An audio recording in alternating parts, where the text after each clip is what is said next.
When a man has two wives and he is inclined to one of them, he will come on the day of resurrection with the side hanging down, meaning with one side paralyzed. Oh my god.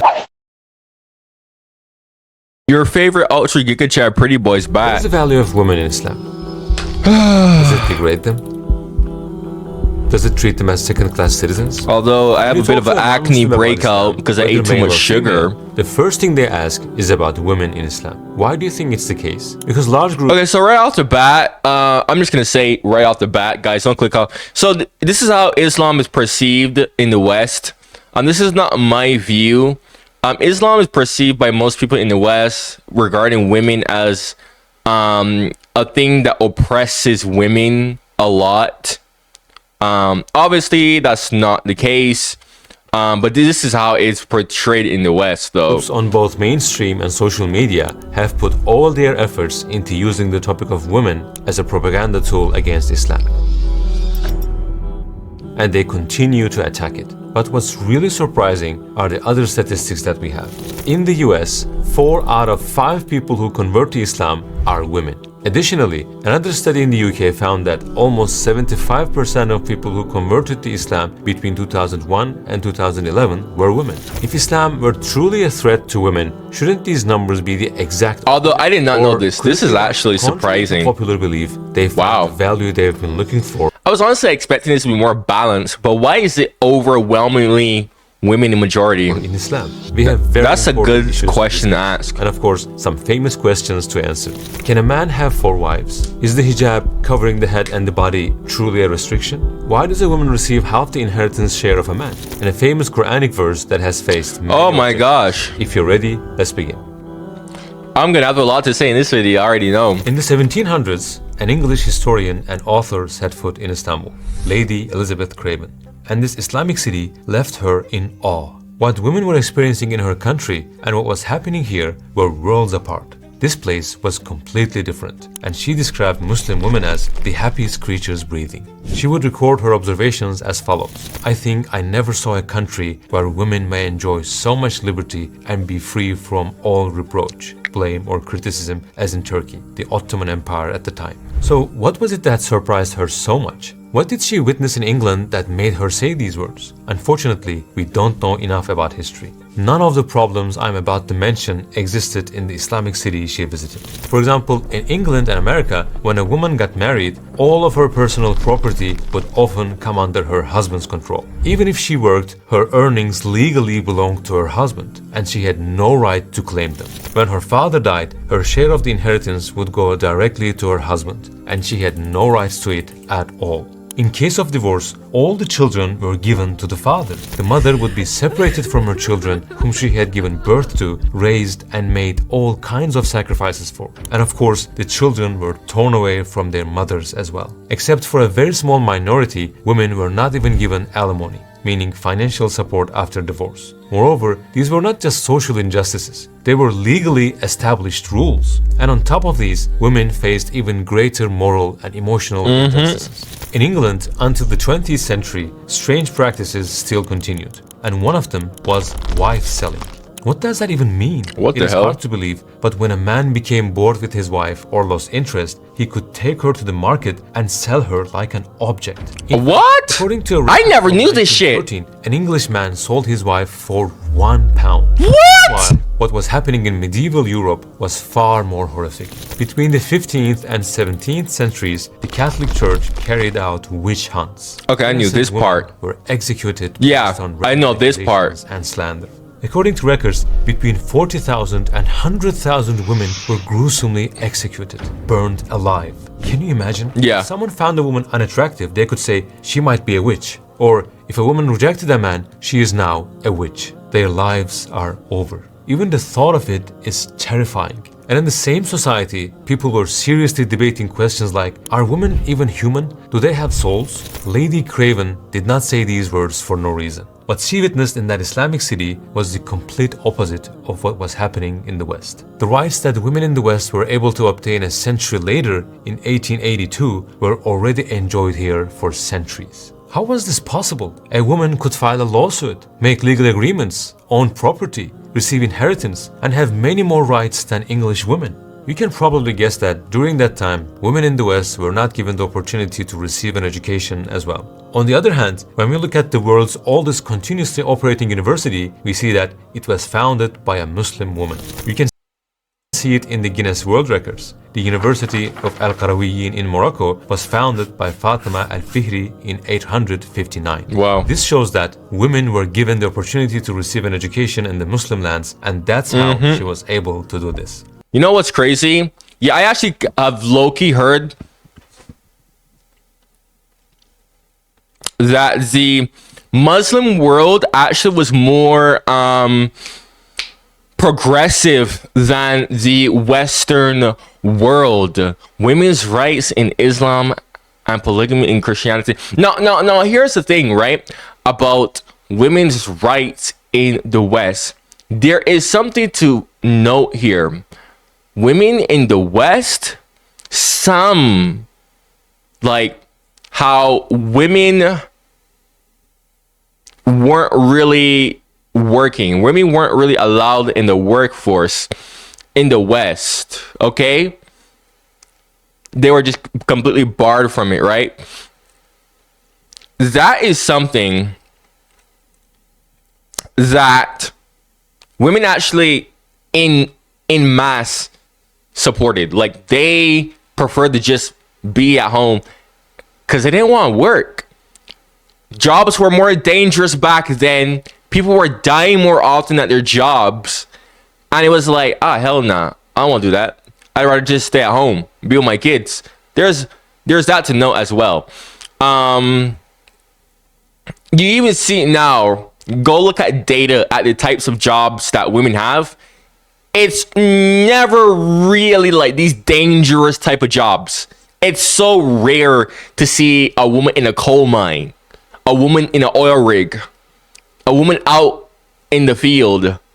It's always these, like, usually just to the point where you could basically say women will literally usually just take jobs that are cozy in nature or nurturing in nature. Teacher, daycare work, nurse, assistant of a man in his supporting role. There's many type of like assistant jobs, right?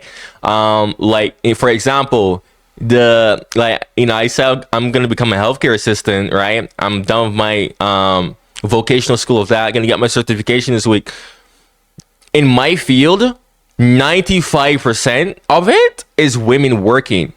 I was the only guy in my class, by the way, which half the women, they're fancy me. But anyway, that's a different story. But yeah, so you see that clear discrepancy where it's like, oh man, women were barred from working. But it was like, wait a minute, hold on.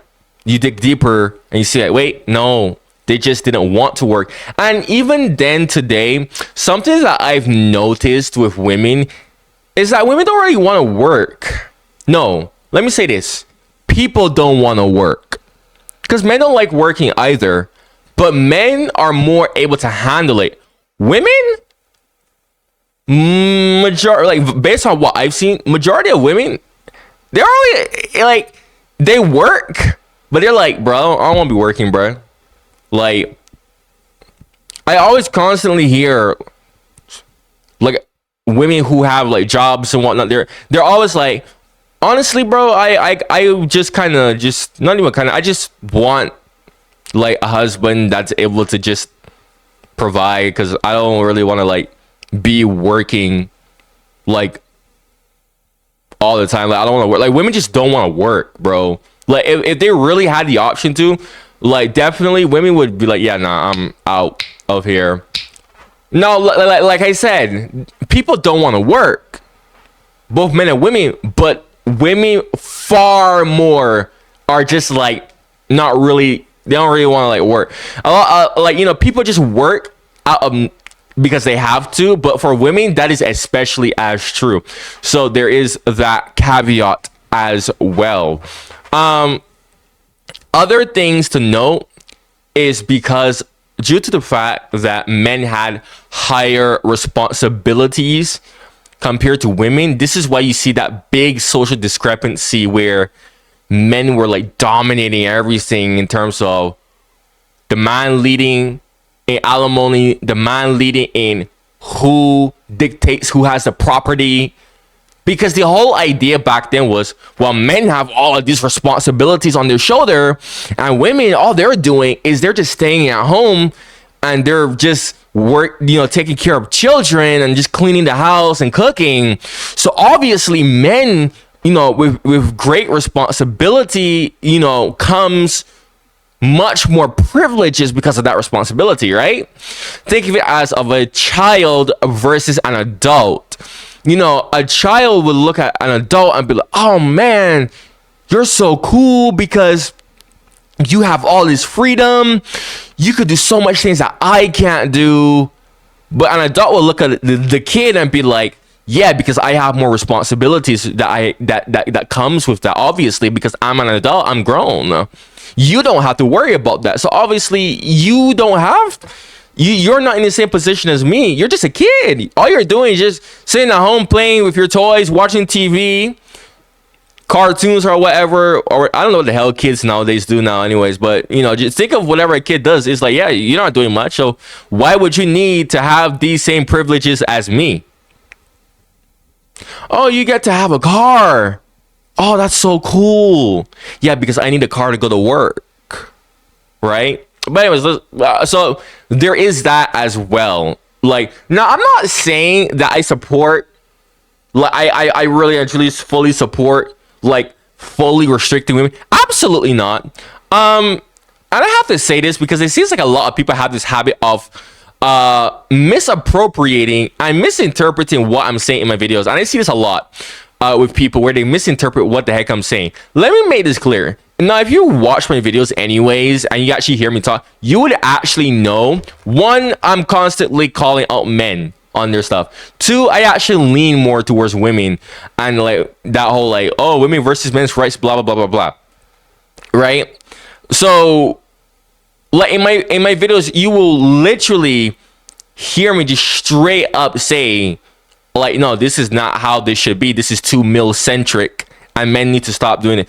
You will literally hear me say that all the time. Okay?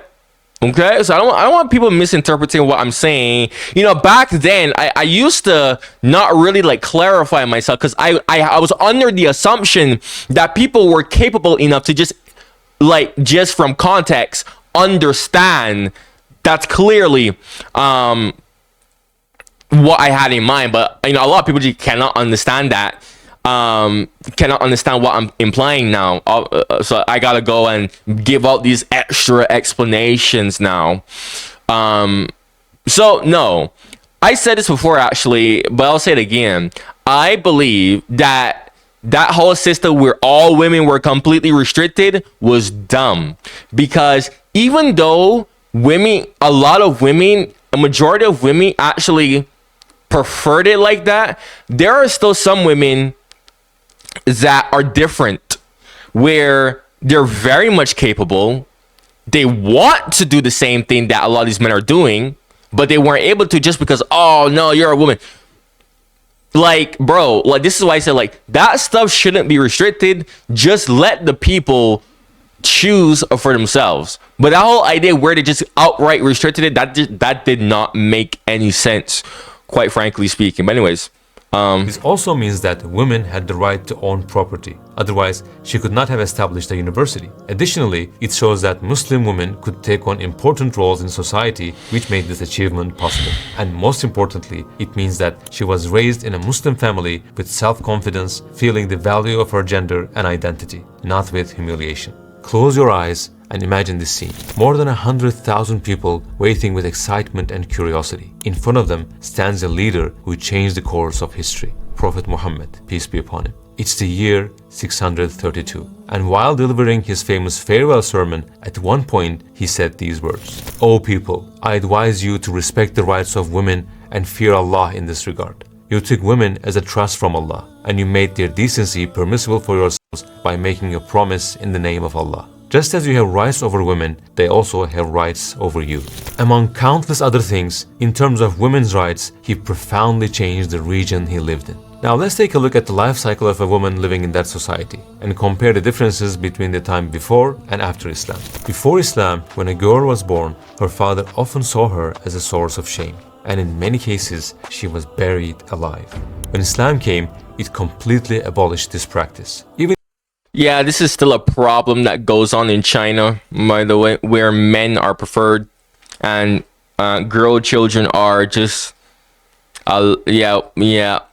unfortunately lose their lives, and allegedly, I've even heard like be turned into literal pills for medication, which I don't know if that's true, but that's insane. If she but that is she would never receive unfortunate thing that still happens in China. Longed for from her father. She would remain worthless in his eyes. But Prophet Muhammad, peace be upon him, would later say, if anyone cares for 3 daughters, disciplines them, marries them off, and does good to them, he will go to paradise. Let's say she grew up and reached the age of marriage. Before Islam, she would be forced into marriage. No one would ask what she thought or felt. But Islam came and forbade marrying her off without her consent. From then on, if a man wishes to marry her, he must first propose. After a few meetings, if the woman agrees and feels they are compatible, the marriage process begins. As part of the marriage contract, the groom must give the bride a mahr, a sum of money or a valuable gift. This is essentially a form of security. If they get divorced or the husband dies, the woman can support herself financially for a certain period using this money. Of course, this is not the only purpose. Women can use this money however they want throughout their lives. They can start a business, make investments that generate profit, or they can choose to keep it. The amount of mahr is determined by the woman. The man must pay it and cannot take it back. But if the woman wants... So I need more details on this. I heard a lot about arranged marriages in a lot of these Muslim countries. I'm not sure which one. I just hear like a lot of arranged marriages where the woman doesn't really have a say. She just randomly just has a bride just given, not bride, but groom or whatever the hell you call the men, just assigned to her, and she doesn't really have a say. Well, I don't know much details about that. I'm asking for more like regard on that in the comments. In the comments, please, y'all. To help her husband financially, that's a separate matter. After marriage, the woman's livelihood is the responsibility of her husband. She has no obligation whatsoever to get a job, work, or contribute to the household's expenses. Before marriage, her father was responsible for her livelihood. After marriage, her husband takes on that responsibility. However, even today, we see that this is not the case in many parts of the world. When we interviewed Sheikha Fatima Barkatullah, a female Islamic scholar living in the UK, she told us something very surprising. This is one of the things that non-Muslim women are most impressed about Islam. Because in general, they have not experienced the concept of being provided for by someone else in their own societies. After a certain age, single girls often experience a kind of divorce with their fathers. Under the idea of standing on their own feet, they are pushed into a life they are not used to and not obliged to. As a result, millions of daughters suffer in the long term, and many times they are harassed by people with bad intentions. Both before and after marriage, they spend their lives trying to defend themselves. Islam, however, places the responsibility of her livelihood on her father before marriage and on the husband after marriage. Again, when the time comes for marriage, choosing the man she thinks will provide for her is also completely up to her. Let's continue. The Bible actually talks about this actually, where it's like the father is the one responsible for the kid, and then the husband takes on that responsibility. Of course, I have heard of this in the Bible. Islam, when a woman married and became a mother, she did not gain any value or respect. But look at what our beloved Prophet ﷺ said. The believers who show the most perfect faith are those who have the best behavior. And the best of you are those who are the best to their wives. In order to explain the value of mothers, he once said to a companion, "Paradise is under your mother's feet." He considered violating a mother's rights and oppressing her to be one of the greatest sins. Before Islam, if a woman's husband passed away, she would not receive any inheritance from him at all. On the contrary, she and her children were considered part of the inheritance themselves. Any random man could claim rights over that family and marry that woman. When Islam came, it abolished this practice. And instead... Bro, I do not understand. Why am I feeling sleepy? What the freak? It is, y'all. It is like in the evening. It's not even in the night when I'm recording. I'm feeling sleepy. Inheritance was divided among the deceased person's wife, children, and parents, according to a certain measure. You may have noticed that parents also receive a share of the inheritance. This is significant because today, in many countries that we consider developed, parents do not receive any share of the inheritance. However, logically, the parents of a deceased person have likely reached old age and are probably in need of care. Islam places the responsibility of their care on the son, and if he dies, it gives them a share from his inheritance for this purpose. In other Yeah, and yeah, this is like okay. So a few things to note here. One, the man has to take care of the wife, be the provider, right? Goes back to what I said a while ago in my Sita reaction, where I said, you as a guy should be in a position where, because I see a lot of people debate on marriage, like, oh, who should be the provider? Who should be buying what? Oh, how are we going to split like bills and responsibility and all that shit? Bro, I already said this is a big debate. I just think you as a guy should be in a position where you are making enough money to where it should not matter if your wife is working or if she's not working. If she decides to get up and work, good.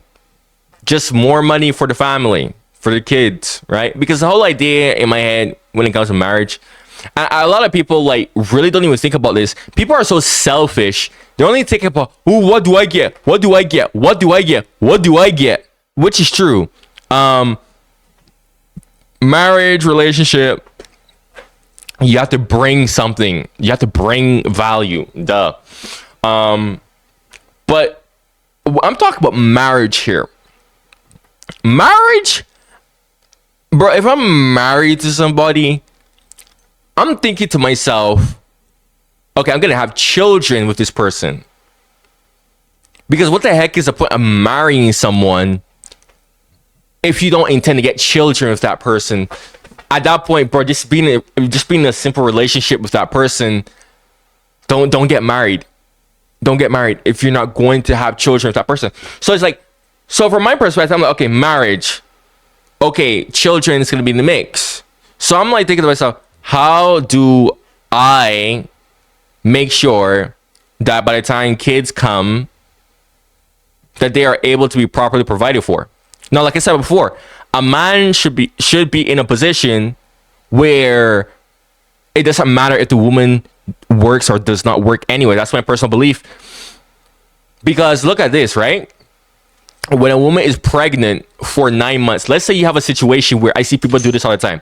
Oh, let's split everything 50-50, guys.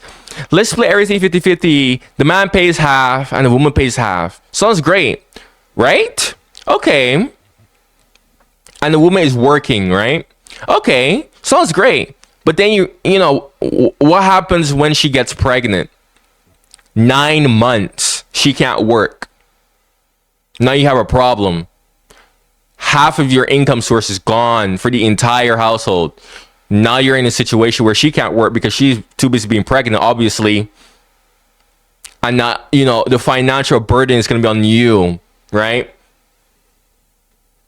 Now I'll compare this to a guy who, you know, is making enough money. It doesn't matter if she works or doesn't work. If she gets pregnant, it doesn't matter. He can cover everything like it's nothing. Right? Now let's say both man and woman has a kid here. Remember, man can still shit. Bit my tongue there. Man can still cover everything, even with the kids, right? But then the woman decide, you know what? Because I've seen women do this. I've seen women just be like, I'm working because I'm bored. Like, I don't have to work. I'm just working because I'm bored, right? So let's say, you know, she decides, oh, I want a little job because I'm bored. Why not, right? great, more money coming in for the entire household, and especially because this is where my eyes anyways are on. I'm on the kid, right? We need to make sure this kid is able to be provided for properly, right? That's like main priority right there. Then priority number 2 obviously would be the wife, obviously, and then yourself afterward, like, right? So she's like working because she's bored, or maybe she's like, you know what, I want to work because I just want to make sure that my kid just has, you know, more things to be provided for them. Okay, great. But then she decides, I don't want to work anymore. It doesn't matter. You're still able to provide for everyone. And this is my opinion for men personally when it comes to that. It's like, that's the position that you should be in. Like, it's only people who are broke that care so much of, is this girl with me because she just want to take my money, blah, blah, blah, blah. Bro, it's only like broke people who are like that anyways, right? That care so much about all this financial stress and stuff, bro. And that applies with women too, because, you know, there are women out there that they're not broke. They willfully choose to work, get a business or whatever, and they're not broke, and they don't care about, is this guy poor or not? I even talked about this when I see the reactions. I'm like, bro, really, actually, a lot of women out there have money. They have money, but they don't have a man. So what do? They just go find a man that they like, genuinely like, and they won't really care that he doesn't have money, because she has money that she willfully went out of her way to earn anyways. Off her own accord, and now she's willfully just like, okay, well, you know, here, you know, I'll give you some of this and you just give me some love. I've seen this shit. I watched a video about that where 2 couples were being interviewed. Guy was a super handsome guy, and, you know, there was like, oh, who pays for everything in the household? And the woman was like, oh, I pay for everything in the household. And they were like, what the hell? They was like, what does he do? She was like, oh, he doesn't pay for anything. And he was like, okay, so what's the benefit that he gives to her? And she was like, oh, well, he gives me his love. And they were so stunned by this. And I was just watching this. I'm like, yeah, a lot of women are like that. I'm telling you guys, like, a lot of women are like that when they're in a position where they willfully go out to get money on their own. They get, you know, they're successful with that, but they still don't have a man. Because remember, guys, women are more picky than men anyways, and most women don't get men, most like 80 to 90% of women don't get the men that they want, right? So you'll see a lot of that case, bro, where a woman will just be like, damn, all right, I have this money, but I don't have a guy that I really want. So you know what? I don't care. I'll go spoil the guy, right? There's also that. But I'm just saying, you as a guy, though, you should just be prepared for any possibility. You should just be like, okay, I need to just be in a position where I can just provide for myself. I just provide for anyone if it comes to that point, okay?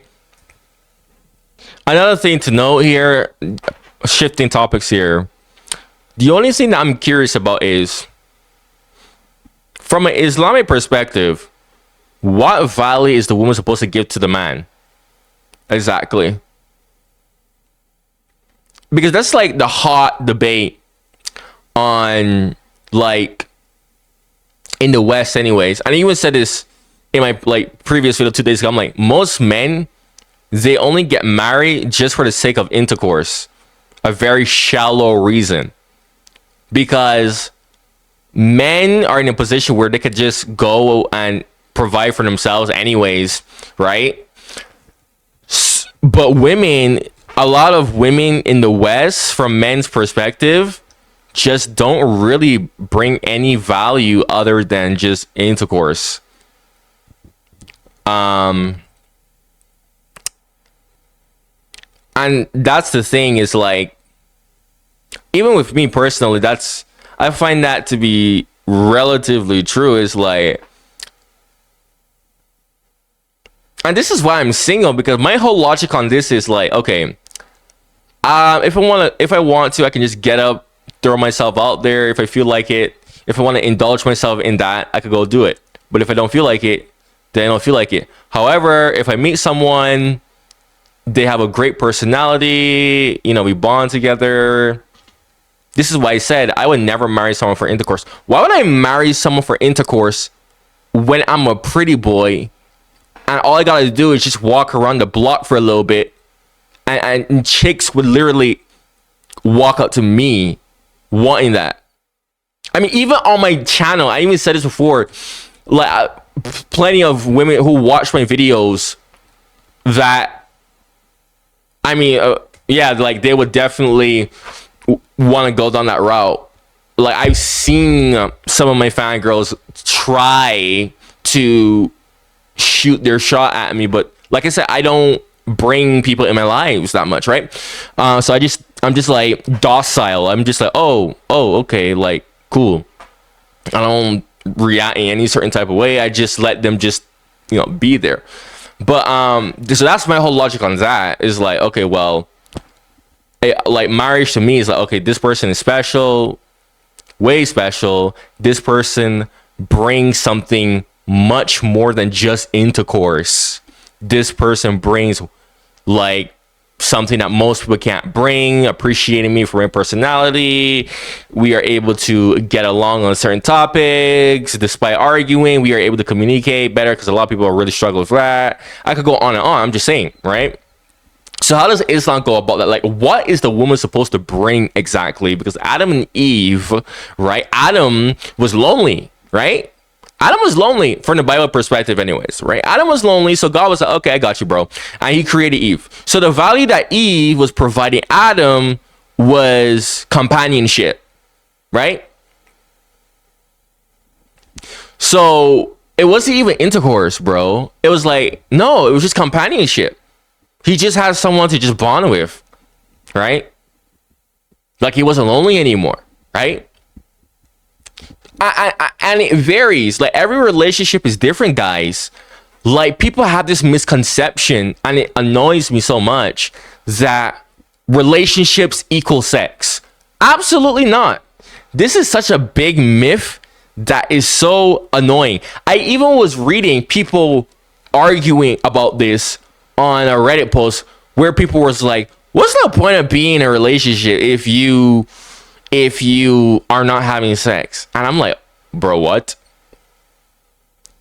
From my perspective, you could easily be in a relationship without sex. I can date someone without needing to have sex with them. And guys, I said this before, I have a high sex drive, but I can control it just fine. So from my perspective, it's like, bro, you know, you give me like the other values that I crave. I don't need to like have sex with you. But really, actually, sex to me is like so boring, despite the fact that I have a high sex drive. But this video isn't really necessarily about this, but I'll elaborate more on that later, honestly. Bro. And it's mind-boggling because I saw this TikTok where it said like, oh, if women didn't have like, you know, their genitals in between their legs, I'm not going to say this out loud. We all know what I'm talking about, because YouTube would think that, oh my God, bad video. No, but the TikTok was like, if women didn't have, you know, the genitals in between their legs, would men still even interact with women? My answer to that was, yes, I would still interact with women, because it's like, bro, there's more to life and there's more to relationships than just sex. But then when I read the comments, essentially all the men, not a single dude, said something similar or anything. Like, all the men was like, yeah, if women didn't have, you know, their thing in between their legs, men wouldn't care about women at all. Just straight up admitted, like, yeah, most men only interact with women just for the sake of sex. And it was like, oh my God. Oh my God. It's like, oh my God. That is just wow. That is, I mean, this is like, what the hell, my guy? what is Islam's perspective on that? That's why I'm saying all this. I'm like, so what's Islam's perspective on what is the woman theoretically supposed to provide? But from my perspective, it just varies from relationship to relationship. It varies from person to person. One person might value something, another person might value something else. Like I said, I don't require sex, despite the fact that I have a high sex drive. I don't really require that. I do not require that. There are more things that I value anyways, where I'm like, okay, well, even if you aren't engaging in that, I would still date you. But most people, they attribute like relationship value to, oh, how much sex can you give me? Like, oh, relationships are all about sex. That's something that's annoying as hell over here in the West. Is like people just think, oh, relationships, that's just something where you go and have sex. What? Bro, you want to go and have intercourse with someone? Don't be in a relationship. You can go have intercourse with someone without needing to be in a relationship. Relationships are not about having intercourse. Yes, can you have it in a relationship? Obviously, duh. But it's like, that's not the core point of a relationship. People literally just dating just for that. What's the point of doing that when you could just be single and get that anyways? It's mind-blowing how that works. You could literally be single and get that anyways. Well, most men are so undesirable that it has gotten to that point. I mean, it's easy for me to say, being a 190 centimeter pretty boy, from my perspective, is like, oh, I'm looking for something genuine, because I could easily go and get laid. I could go hook up with someone if I so desired to, right? I'm not even kidding. There's probably like, I'm trying to like think right now. 3, maybe like 2, 3 women right now, if I were to text them, hey, I wanna I wanna go like do fun time right now. Damn, talking so much I'm starting to spit. All right, I'm gonna unpause soon, but it's like I could go text them right now, like, hey, I want to go do so and so. You know what I mean? Like, hook up with you, right? They would, let it happen. They would let me hook up with them, but it's like, no, I don't want that. So I'm just saying, like, so how does Islam go about of what the woman is supposed to provide here? Like, In other words, Islam does not abandon a woman even when she becomes a mother. Her livelihood remains the responsibility of her children. In a way, this can actually be seen as an encouragement for a woman to pursue higher purposes. If you don't have to work or simply don't want to, you don't need to waste your time with earning an income. You can dedicate your time to something greater, like education. After all, isn't that the foundation of everything? The complete transformation of a society and its spiritual well-being is in your hands. Yeah. But if a woman chooses to work, there are also powerful examples in Islamic history. The Prophet ﷺ's wife Khadija radiallahu anh was one of the most successful merchants in Mecca. She was an outstanding businesswoman. Or remember Fatima al-Fihri, who founded the first university. It was a truly remarkable act of entrepreneurship. As long as the balance between what's halal and haram is respected, there is no problem at all. Normally, getting a society to quit even a habit like smoking seems almost impossible. Yet, Prophet Muhammad, peace be upon him, stood up alone and in a remarkably short time led that society to abandon all these horrible customs and traditions. And not only that, he also replaced them with such beautiful and fair principles that even centuries later, humanity could not reach that level. Many other examples can be given. And this entire transformation happened in just 23 years. To highlight how extraordinary this change was, the great Islamic scholar Bediüzzaman Said Nursi said, "Let them gather 100 philosophers, send them to that time and place, and let them work for 100 years. Could they achieve even 1% of what that great man accomplished in just a single year?" Not even 20 years had passed since the passing of our Prophet ﷺ when the world witnessed yet another remarkable event in history. Umar bin al-Khattab, one of the most powerful leaders the world has ever seen, was the second Khalifa of Islam and was famous for his sense of justice. And now we're going to see an example of how much confidence and value Islam gave to women. One day, Umar received complaints that women were demanding high amounts of mahr. Yeah, Umar, women are demanding high amounts of mahr. Yeah, he's right. It is difficult for us to get married. Please do something. You remember mahr, right? The financial security that a woman has the right to request at the time of marriage. To solve the problem, Omar gave a public speech and suggested placing a limit on the amount of mahr. Who could possibly dare to oppose a leader like him? He was the man who defeated the Persian Empire and achieved major victories against the Romans. That's how powerful he was. But in that moment, a woman stood up and objected. She boldly said, "Have you not heard that Allah says in the Quran, 'Do not take any of her bread gifts back, even if you have given her a great amount of gold.'" It was unheard of for a woman to publicly oppose a ruler. So how did Omar respond? He humbly admitted, "The woman has spoken the truth, and Omar has made a mistake. Everyone has more knowledge than Omar." He then went up to a high place and took back his words in front of the people. It is mind-blowing when you think about it. So the real issue is that Islam has been widely demonized by the mainstream media today.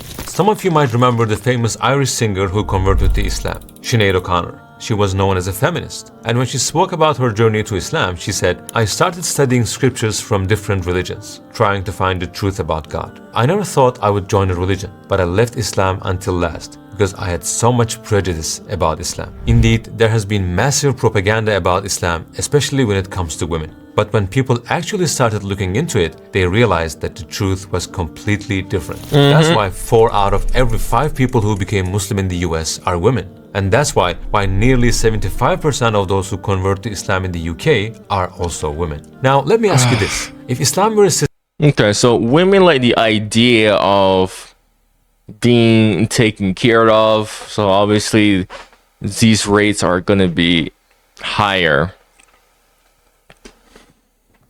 I forgot to talk about children taking care of parents as well. A lot of people also overlook this as well. I find it insane how a lot of parents just get old and their kids just don't really care. Guys, in the West, family values are really dead. Really dead, bro. Like, it is scary. Yo, you do not understand. I live in Florida. And let me tell you something, right? Florida is known as the retirement state, but there's something darker about that, right? I remember one time, I forgot who the hell told me this, but it was me and some unknown person. Was it my brother? I don't know. Me and some person, though. All I remember was this conversation because I will never forget this. But me and some person, we were talking about like these bad drivers. Like, oh my God, there's so many bad drivers over here in Florida, which is one of the reasons why I don't have a driver's license and I'm terrified of cars because I'm like, got in a car accident and that made me more terrified of like, driving by myself, knowing that a lot of people over here are bad drivers. But anyways, we were talking about that, like these bad drivers, and that person said the reason why a lot of these drivers are bad is because it's old people. It's old people, bro. Literally old people just left to fend for themselves. Like, and what he said was what a lot of kids in America, what they'll do is, they'll just throw their parents in Florida. Oh yeah, Florida. Okay, boom. You're old. You're in my way. Okay, boom. Put you in Florida. Go fend for yourself. So they're like, this is why you see all these old people driving these cars and they don't really know how to drive properly or anything like that because their kids literally just tossed them there into Florida and just left them there, right there in the dust, bro. And that is so much more. It's insane how widespread that is, where kids, like, the family value is just not as strong as it should be. And it's like, what the hell? It is like, what the heck, bro? Guys, I don't know if I brought this up, but the reason why I came to America was because my mom fell through a building and she needed medical treatment. Well, I haven't really brought this up much on my videos, but I think I brought it up in the seat of the action, but most people didn't, a lot more people were not around. But yeah, my mom fell through a building, right? Should have killed her, but miraculously, that was a miracle how the hell she survived anyways. So yeah, she needed medical treatment, right? And, it's like, doctors were like, yeah, they're like, yeah, you're lucky that you're able-bodied right now, but they're like, you do have clear long-term damages, and you're not really gonna see until you're like, as time increases, you age. You know how a normal person ages and they start to get less able-bodied. With her, it's more severe. So it's like, yeah, as time goes on, you're gonna get more and more increasingly just really bad. I'm like, yikes, man. Like from my perspective, I guess you could say, like, oh, but you have more of an obligation to, right? Like, oh, you have more of an obligation to, like take care of your mom when she's like older and whatnot, right? So from my perspective, I'm like, okay, well, I need to make sure that I'm in a position where, when she's not as able-bodied and she can't really do shit, I can help her out, right? Like, I could provide for her when needs be. My brothers all think the same thing too, because obviously we're all aware, and we're like, yeah, we gotta make, when that time comes, unfortunately, because it's inevitable. For her, it's like, it's inevitable for that shit to come. So we're all just like, okay, yeah, we just gotta make sure that by the time comes that we are all in a position where we could just provide for her and make sure that she's just living a very comfortable life, where she is just able to just live. You know what I mean, right? But some people though, right? A lot of people in the US, they'll just throw their parents in a retirement home. Forget about them.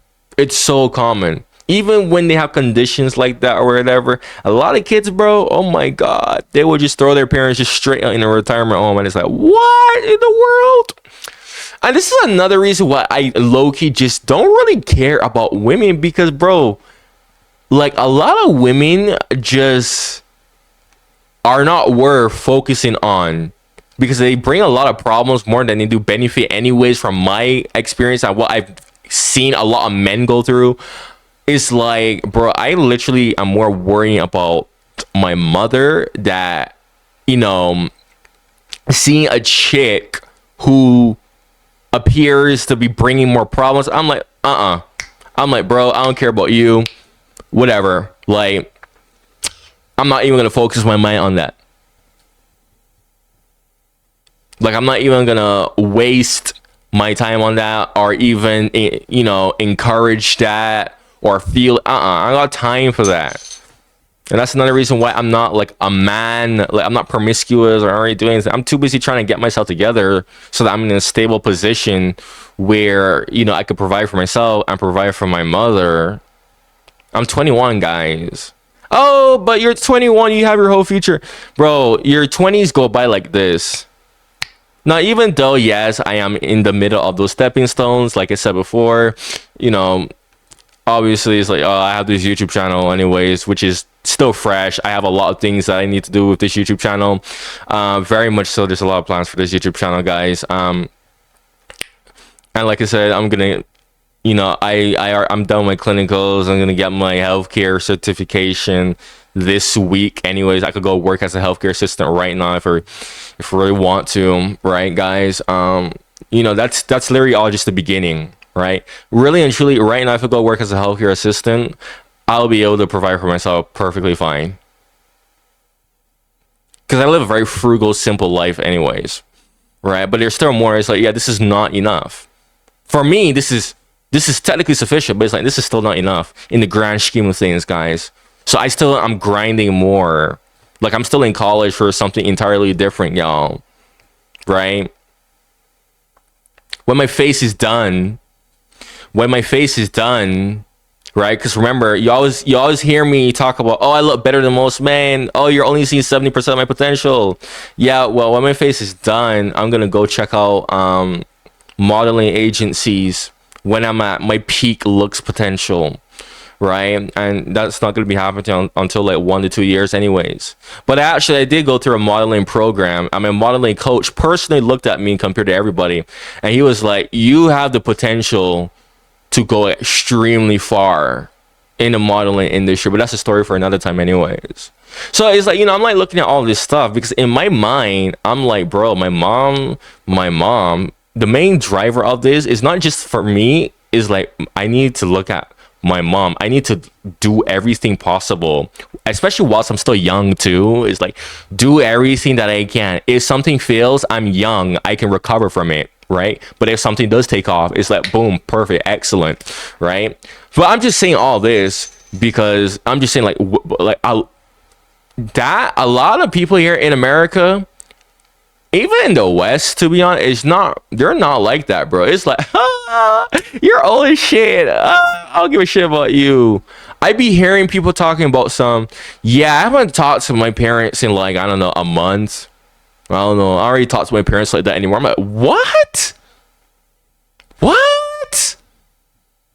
That is crazy work. But anyways, let's unpause. That really oppressed women, wouldn't women be the first to run away from it? But instead, they are the ones embracing it the most because they see that Islam gives them real value and they realize that this is where they truly belong. When we look back at human history, we see a pattern. Whenever clear boundaries were not set, whenever people ignored divine guidance, it was women who suffered the most. Their rights were taken away, they were mistreated and oppressed. Even today, the modern world still hasn't able to fully protect women's rights. There are women who don't receive equal pay for equal work. Their bodies are used as marketing tools in advertising. A certain beauty standard is constantly pushed on them, making them feel like they have to fit into it or else they are told they are worthless. Countless women are manipulated through flirting and many suffer emotional abuse in toxic relationships. Some even fall victim to sexual violence. On the other hand, there are thousands of women who have been abandoned by their partners after giving birth.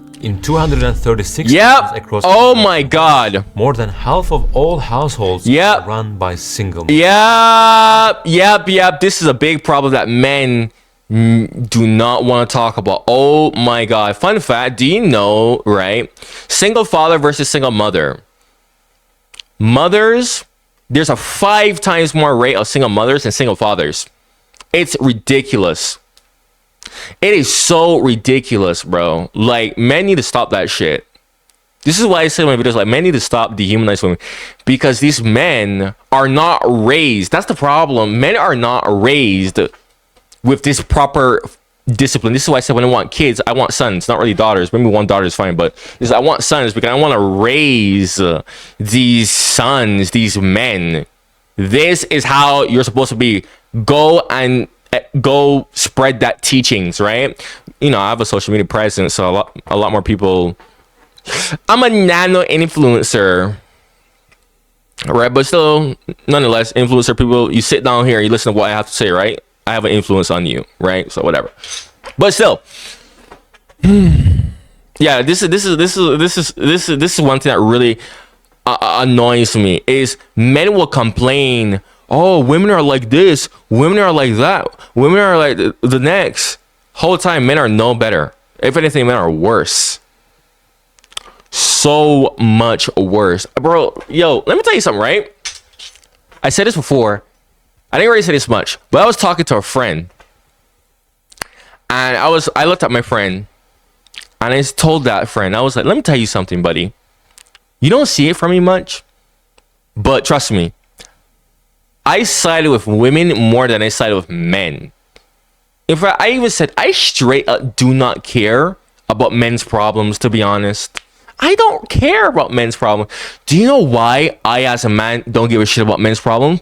Because if men want to, they can easily solve their problems. You're a guy. Like, I'm not even like trying to promote like toxic masculinity. No.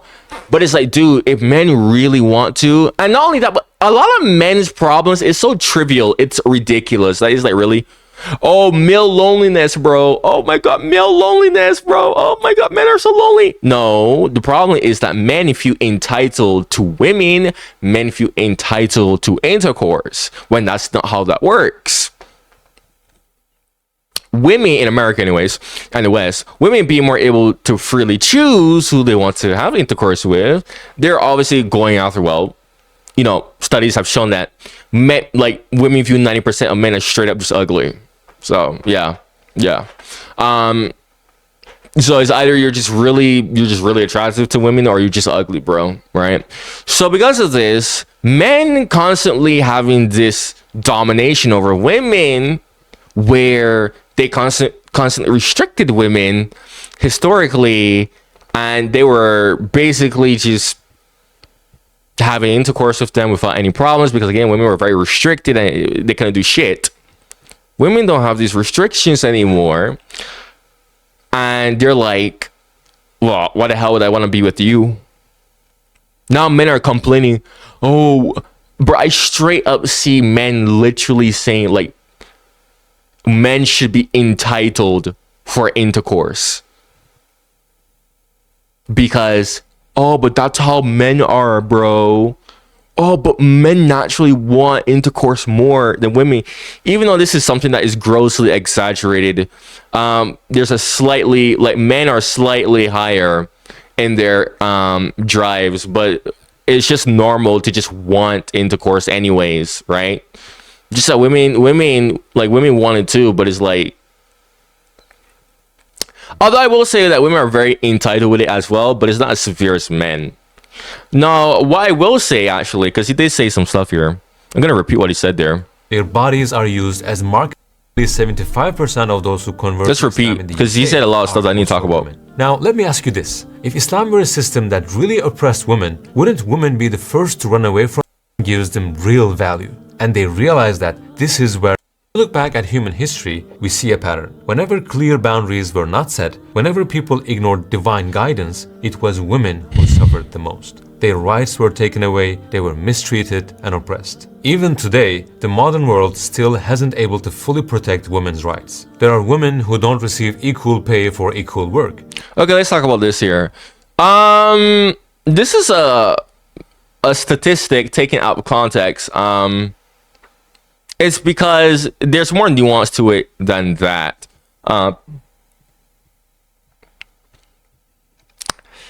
It's just that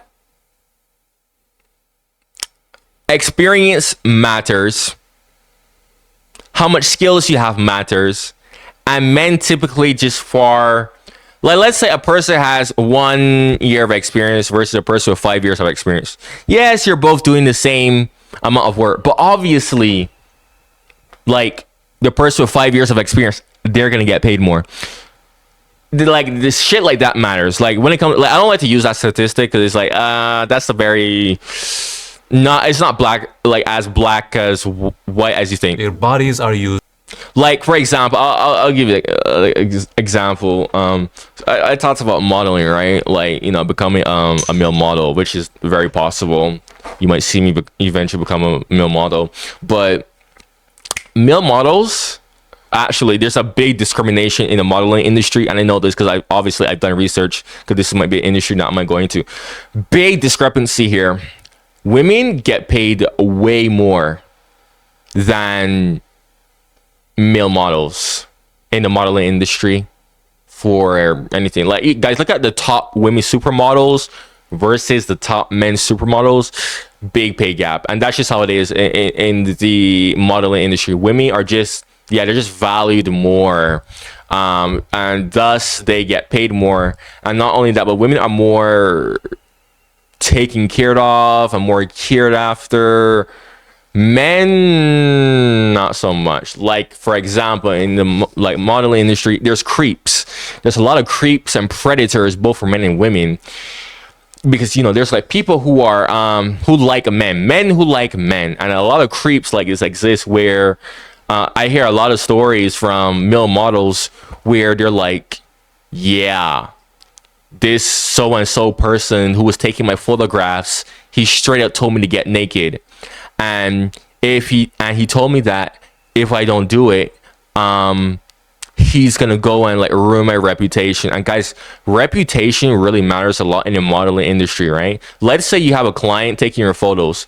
If this client who really likes you goes and talks about you, which they usually do to other clients, that is actually boosting your chances more of getting more gigs, thus getting more work, thus getting your money. Now, let's say that client just for some reason doesn't like you. He's going to go and tell these other people, boom, you're like, that's going to affect you. You're not going to get more jobs, thus less money. And it's like, whoa, that's problematic. Now, here's the problem with that, right? I think you see where I'm going with this. You have a lot of predators, right? That, you know, I mean, this is a modeling industry. You have all these attractive men, you know, they start to get these ulterior motives, right? So then they try to blackmail you. Oh, if you don't do this, I'm going to ruin your whole career. And it's like, whoa, what? Yeah, this happens to both men and women. But the thing with the difference between men and women is women actually have more protection from this nonsense, where women could be like, oh my God, he tried this BS on me. And it's like, whoa, absolutely not. Men, not so much. Not so much. Matter of fact, actually, I even heard a male model. He was like, a pro tip for anyone before they get into modeling is make sure you have something going, just something else going, where modeling isn't like your whole entire career, like your only source of income and the only thing that you have. Is like, make sure you have something else, because you're bound to run into these. Like, they didn't even say like, oh, you might run into these people, or no, they literally say you are going to run into these predators, bro, who are they're gonna try something on you, bro. So when they try something on you, like, oh, if you don't do this, I'm gonna do this. Like, you know, you're in a position where you don't need to be. You're not like as desperate, right? So it's like you could just look at them and be like, no, like I have this going for me. Even if I were to lose my modeling career, I still have this going for me. So it doesn't matter, right? And usually it's like, okay, yeah, that usually works. Anyways, even my mom, right? My mom, like, you know, when I told her like, yeah, I'm gonna eventually try this whole like modeling thing, one, because I'm young, I'm just trying out some stuff here. If it doesn't work out, so be it. There's other stuff that I'm trying out. I already listed them before earlier. If you were listening, of course, my YouTube channel being one of them, of course, but which my YouTube channel is monetized, if you haven't noticed, by the way. But yeah, my mom was like really concerned about that. She was like, oh my God, like what if you run into one of these creeps? And she was understandably concerned as well, because I mentioned like in my videos, like I've had gay, like men who like men come on to me before, right?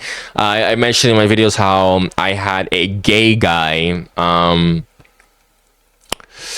literally recording my face out in public before. Again, guys, keep in mind, my camera distorts my face, so I always say this, but I have to remind people, because people tend to forget. Like, I don't look like what you see on this camera, bro. Like in person, I look so like my facial features are so much more striking, sharp, more defined.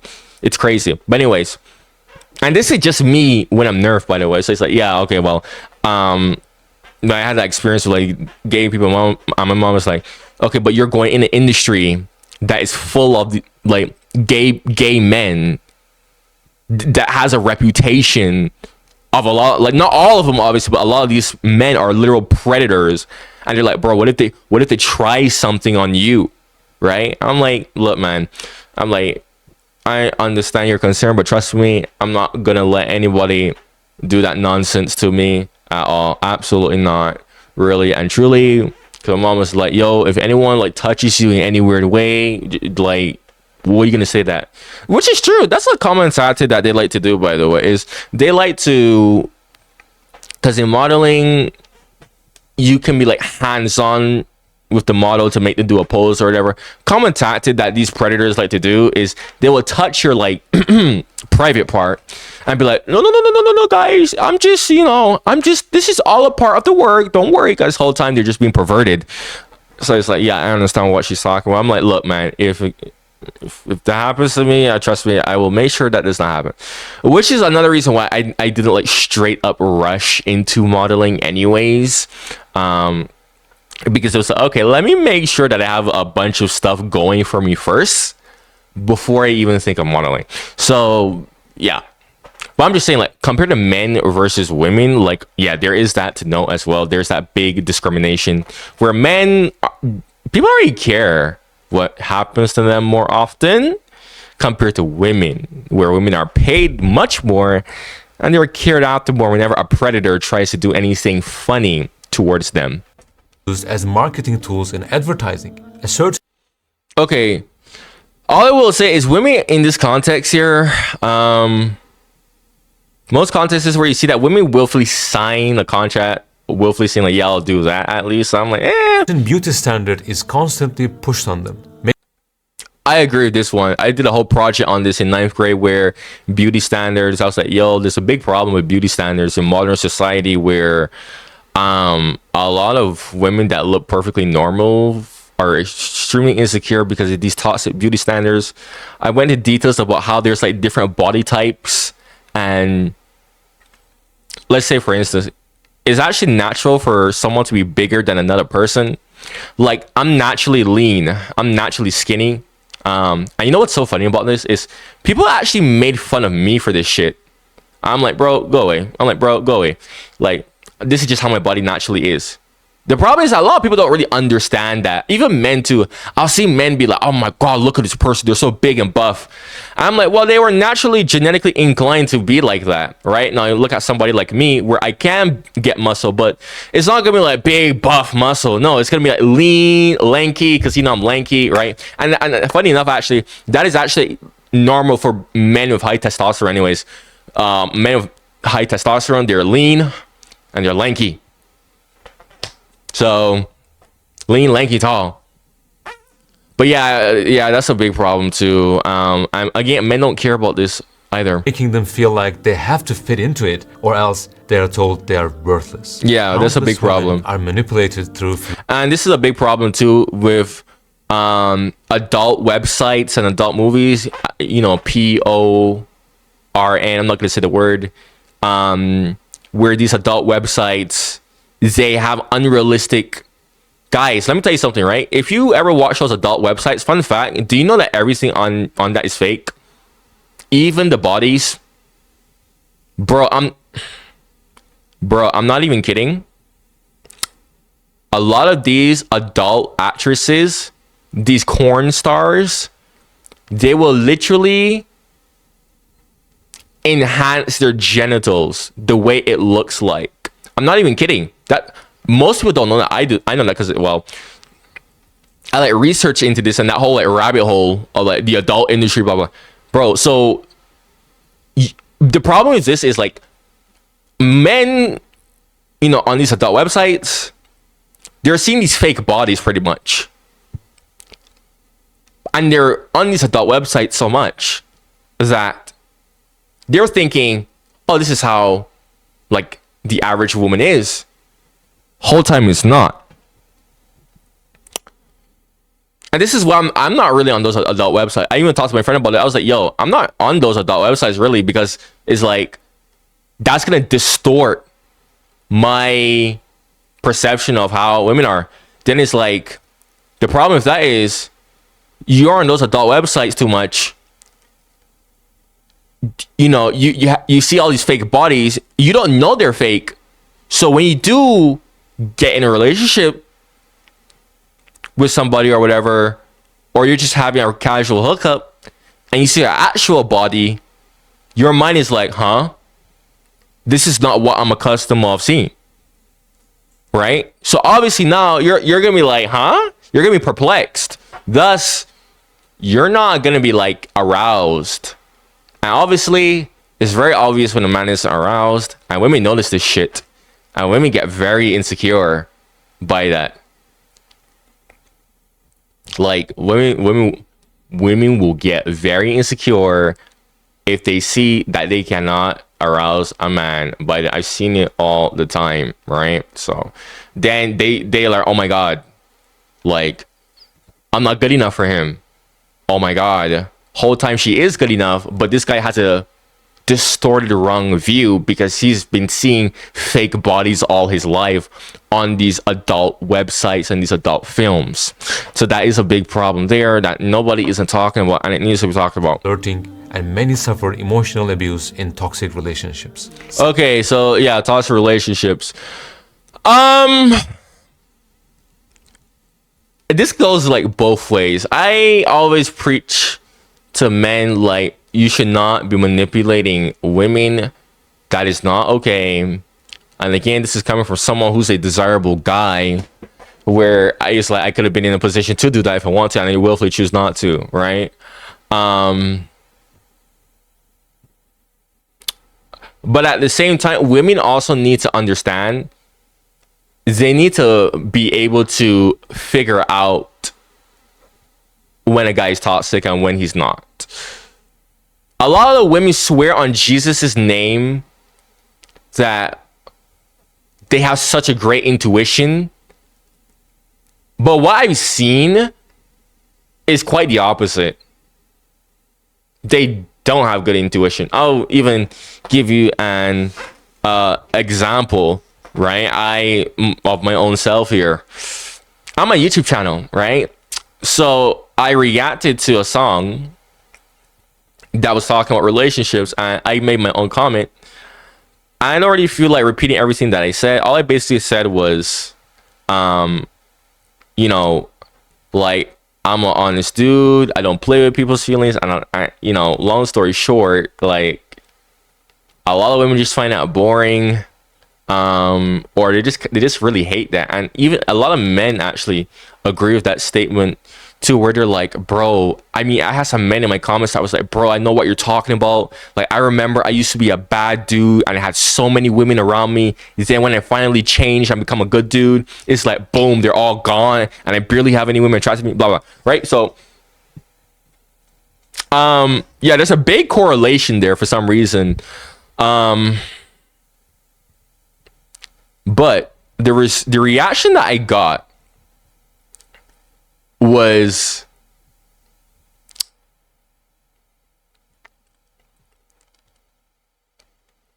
minority of girls. There were some girls who was like, yeah, I understand what you're talking about. But most were not like that. Most were completely saying like, oh my God, you're such an awful person. Oh my God, you are sexist. Oh my God, you're misogynistic. I didn't even say any misogynistic statements, guys. Not only that, but again, keep in mind, there was a minority of girls who listened to what I said and was like, yeah, no, you're not being misogynistic. You're not being anything. You're just pointing out what you're noticing. That's just what you just so happen to notice. I didn't understand what you're saying because that is a real thing. And they were even like replying to the other girls who was saying a whole bunch of nonsense about me. And they was like, this is not what he was talking about. Or why are you reacting like this? Like, he clearly was clearly like not being what you're saying he was. That's my point. Women barely see a tiny piece of something. A lot of women do this, not all, because like I said, there were some women who were able to like understand what the heck I was talking about. But women would barely see like one piece of act, one piece of statement or whatever. A lot of women, again, not all. And they'll see that or hear what someone has to say, and they'll just immediately make an entire personality. Just entire person right off the bat. Oh my God. He's like this. He's like that. He's like the next. Because of one little thing, one little act, one little thing you heard, you're immediately making an entire personality. That's not how that works. You find out more of a person's personality over time. That is not an instant, oh my God, I figured it. No. It's a gradual process, bro. It's never a instant thing, like never like that. So what a lot of women, right? Not all, but a lot of women, right? What I notice is they'll look at a dude like me who's straightforward, right? And they'll see that I'm straightforward, and a lot of this is because men be lying to women too much. But anyways, but they'll see that I'm straightforward, and they are not able to interpret that I don't mean harm by it. Like, for example, let's say I want the best for you. Right? If I want the best for you, you're doing something that you're not supposed to do, and I see that this is going to be problematic. I'm not going to sugarcoat that shit. I'm just going to look at you, and I'm just going to be like, yo, cut that out. Like, cut that out. I'm stern with that shit. I'm like, yo, you see the way how you're acting? That's unacceptable. Women will look at that. A lot of women, not all, because some women are like, okay, yeah, I see what you're talking about. But a lot of women, I would say majority, will just look at that and be like, oh, he's being mean. They'll just use their feelings. Oh, he's being mean. Oh, he's trying to be controlling. And just make a whole personality of, oh, he's this mean, controlling dude. Oh, I need to stay away from him. Then what they'll do is they'll go up to a dude who's lying to them, right? Because a lot of men will lie to women just to use them, get in bed with them, and they just drop them when they're done, like he said, right? Emotional abuse, manipulate them, right? So what they'll do is they'll run into this guy who does not care about her, only just wants to use her for her body. And what this guy will obviously do is guess what he'll do? He'll say things that he knows she wants to hear. That's all. That's it. That is it. Man, bro, let me tell you something, right? I don't know why a lot of women just cannot realize that if a dude is saying something too much that just so happens to appeal to you, or it's just something you want to hear, it's probably because he's purposely just saying that just to gaslight you, manipulate you, and he knows what to say because he probably knows like what you want. Men know what women want to hear anyways. It's not that they don't know. No, they very much know. So he's just gonna naturally just say shit you want to hear. He's gonna naturally pander towards you. Compare that to a guy when he actually cares about you. There'll be some times where, you know, when the time calls for it, he'll praise you, be loving towards you, all that. But then when there's times where he sees something problematic, where it's like, oh, this is not good for you, he's not gonna be all, oh, baby, oh my God. Like, no, he's just gonna be like, yo, you need to stop that. Like, this is not good for you. But a lot of women just seem to not be able to understand this for some reason. So what they'll do is they'll literally gravitate toward a guy who's just constantly saying, you know, everything she wants to hear. Oh, yes. Oh, my God. I'll do this for you. I'll do that for you. Oh, my God. You look amazing in that dress. Oh, you don't need to do anything with yourself. Absolutely. You know, just shit like that, right? Like gas her up. Just constantly, just, you know, just make her feel good about herself constantly, right? So what will happen is, long story short, you know, these women are so gassed up by this, eventually they get comfortable to the point where, and this is how women work, as long as they're comfortable enough with you anyways, all right, they'll just say, okay, I will let, you know, they usually end up letting him have intercourse with her. Then when it's done, the dude is up, gone, block. I see this happen to a lot of girls. I see men joking about this too, by the way. I see like scrolling through TikTok, I see men joking about, oh, when you're done having intercourse with her and you don't really feel like pandering to her anymore, or you don't really feel like lying to her anymore and telling her what you want to hear, and it's like, man, and it's like, oh my God, that's just so disgusting. But you see the problem? The problem is men shouldn't even be doing that in the first place. But the other problem is that women also need to realize to not fall for that. Women need to be more aware to stop falling for that. So it's on both sides, really and truly, when it comes to that. Some even fall victim to sexual violence. On the other hand, there are thousands of women who have been abandoned by their partners after giving birth. In 236 towns across England and Wales, more than half of all households are run by single mothers. Yeah. Just think. Yeah, like I said, you know, he panders to her, lies to her, say shit she want to hear. Then, you know, what's going to happen is the woman is going to ingrain that. This is going to like go into her core memories, right? So then when his true colors start to show, right? His true colors show, she's gonna be thinking, no, but he was like this. No. He was like this when, you know, so no, like he's still like this, right? Like, oh, he still has that side. Whole time he was never like that. He was just pretending, right? Now, again, somebody like me who's more honest, who's just more upfront, because you know, I'm not like brutally honest. I'm only like brutally honest depending on the context. Like, I have my ways of being honest with people. Like, there are times where if I disagree with someone, I'm not gonna just look at them and be like, man, you sound dumb. Oh, you sound stupid. If I respect the person, I'm gonna be like, okay, well, I respectfully disagree with you. Here's why. Because I'm like, okay, well, I respect you. We could come to a middle ground anyways. Or if I'm like sugarcoating, then I'll just be like, well, I think that this is an incorrect way of thinking. I think that this is not a very accurate form. Like, you know, I'm like being more respectful with it, right? And I'm not like I'm being honest with you where I'm like, okay, well, I don't really see your side, but I'm not like, oh, what the hell, like, what the hell, nigga? No. But in some contexts is where something is extremely detrimental to the person, like literally affecting their well-being. That's when I'm like, yeah, no, I'm gonna be completely blunt. But you know, women just don't like honesty in general. Like, women just really, a lot of, like, most women anyways, not all, but most women, to the point where I could just say women, but most women just really don't like honesty. You go tell something a girl doesn't want to hear, you know, she's just going to just have that mental note of, oh, he says something I didn't want to hear. Bad. Even when he goes and does something good, she'll like forever think, oh my god, but he says something I don't like, so he's bad. Even if he does something good.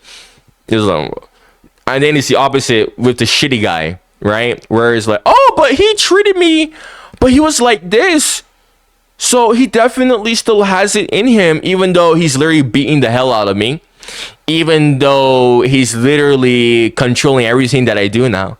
Oh, but he was like this whole time. It's like, bro, look at what he's doing right now. No. But he was like this though, and I'm just like, bro, what type of logic is that? Anyways, About the and it's funny because it's like, bro, I've seen like, I've ever met like one. I've only hear like minority of women really like hear me talk whenever I say this, and they're like, yeah, you're right. They're like, yeah, it's true. I've only seen minority of women really sit down and be like, honestly, bro, it was my fault for just getting in my delusions and letting this guy, letting his words like appeal to me. It's so rare and such a minority for that. But remember, guys, men shouldn't even be doing that in the first place. But women really need to understand how to better watch out for this. So heavy burden on those women and the challenges their children will face growing up without a male role model. And when you look at many people who end up committing crimes, you often see that they grew up without a father figure. The problems just never seem to end. So what do we really need? We need a system that knows and understands both men and women in the most complete and perfect way. And no human being can do that, because at the end of the day, we are all imperfect, flawed. We make mistakes, we misjudge, we get things wrong. This is why we need a system beyond human limitations. A system that both men and women are satisfied with and willingly follow. That is, a system sent by the one who created us, because he knows us best, better than we could ever know ourselves. He knows all the characteristics of both men and women down to the finest details. He is the one with infinite knowledge, and so only he can make the most just and perfect decisions. And since Allah is neither male nor female, there is no room for bias in his rulings. Every other system, no matter how advanced, will have flaws. And we keep seeing that. In short, the answers we have been searching for, the solutions we have spent years trying to figure out, were already given to us 1400 years ago through Islam. And the solutions to all the problems we have mentioned and so many more can be found in Islam. As you research and read more, you can discover this for yourself. But at this point, some questions come to mind. So far, everything makes sense. Yes, Islam gives women a unique kind of value. Yes, only the one who created us can set the rules we truly need. But still, like we said at the beginning, in Islam, there are some topics about women that people find confusing. Now, let's talk about hijab first. Millions of people ask the same question. Isn't this a major restriction? Although hijab is often portrayed as a form of oppression or limitation, it is one of the things that impresses non-Muslim women about Islam the most. Strange, isn't it? So why is that? If you ask me, even an atheist might feel the need to wear a hijab. An atheist? Yes, because covering is something natural, something inherent in the creation of human beings. By her nature, a woman looks for a man with whom she feels peaceful, happy, and safe. In the same way, a man wants to trust his wife, build a loving bond, and be happy with her. To protect the peace and happiness of the family, this bond needs to stay strong. That's why family counselors often emphasize one essential truth. For a healthy marriage, there must be mutual loyalty and trust between spouses. This is where Islam brings the solution of hijab for both men and women. In Surah An-Nur, Allah says, "Tell the believing men to lower their gazes and guard their private parts. That is purer for them. Surely Allah is all aware of what they do." In the following verse, women are commanded to cover themselves. So, if you have noticed, the command about hijab is given to men first. Lower your gaze. In a way, their eyelids are their hijab. Here, we see a two-sided precaution. Allah is putting measures in place to protect families and preserve their happiness. But today, both of these forms of hijab, for men and women, are constantly being attacked. So what happens if these protections are removed from a family? The trust and loyalty that we have talked about start to get damaged over time. Every woman has an inherent desire to look beautiful and receive compliments. And when a woman with this natural tendency goes out without wearing hijab, she has two options. She will either look elegant and attractive to the people outside through her clothes, accessories, hair, and body, or she will appear careless and unattractive. It is one or the other. There is no middle ground. But in her nature, she wants to look beautiful and be praised for that. So inevitably, when going outside, she will make sure to look beautiful and spend her entire day like this. Without hijab, this becomes unavoidable. So what percentage of men do you think would say, this could be someone's wife, I shouldn't look? Let a social experiment give us.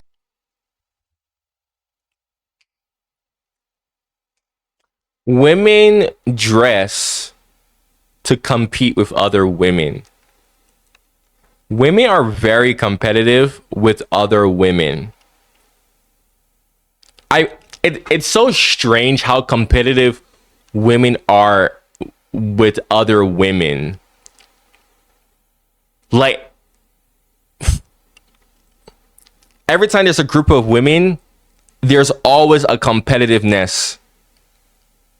Like, even if it's not surface level and you can't obviously see it, I'm telling you, bro, there's always a competitiveness in that, like, subconsciously, bro. Like, I always tell people, a woman's logic, like, when it comes to like her friends anyways, and even then it's like, I don't know about that one there. Friends is a strong word. Female friendships are, at least in the West, female friendships are very shallow. Like these women are in such competition with each other that they can't even become friends. Like, I'm seeing, I saw so many women even complaining like, yo, I don't even want to be friends with women because of the bad nature. But anyways,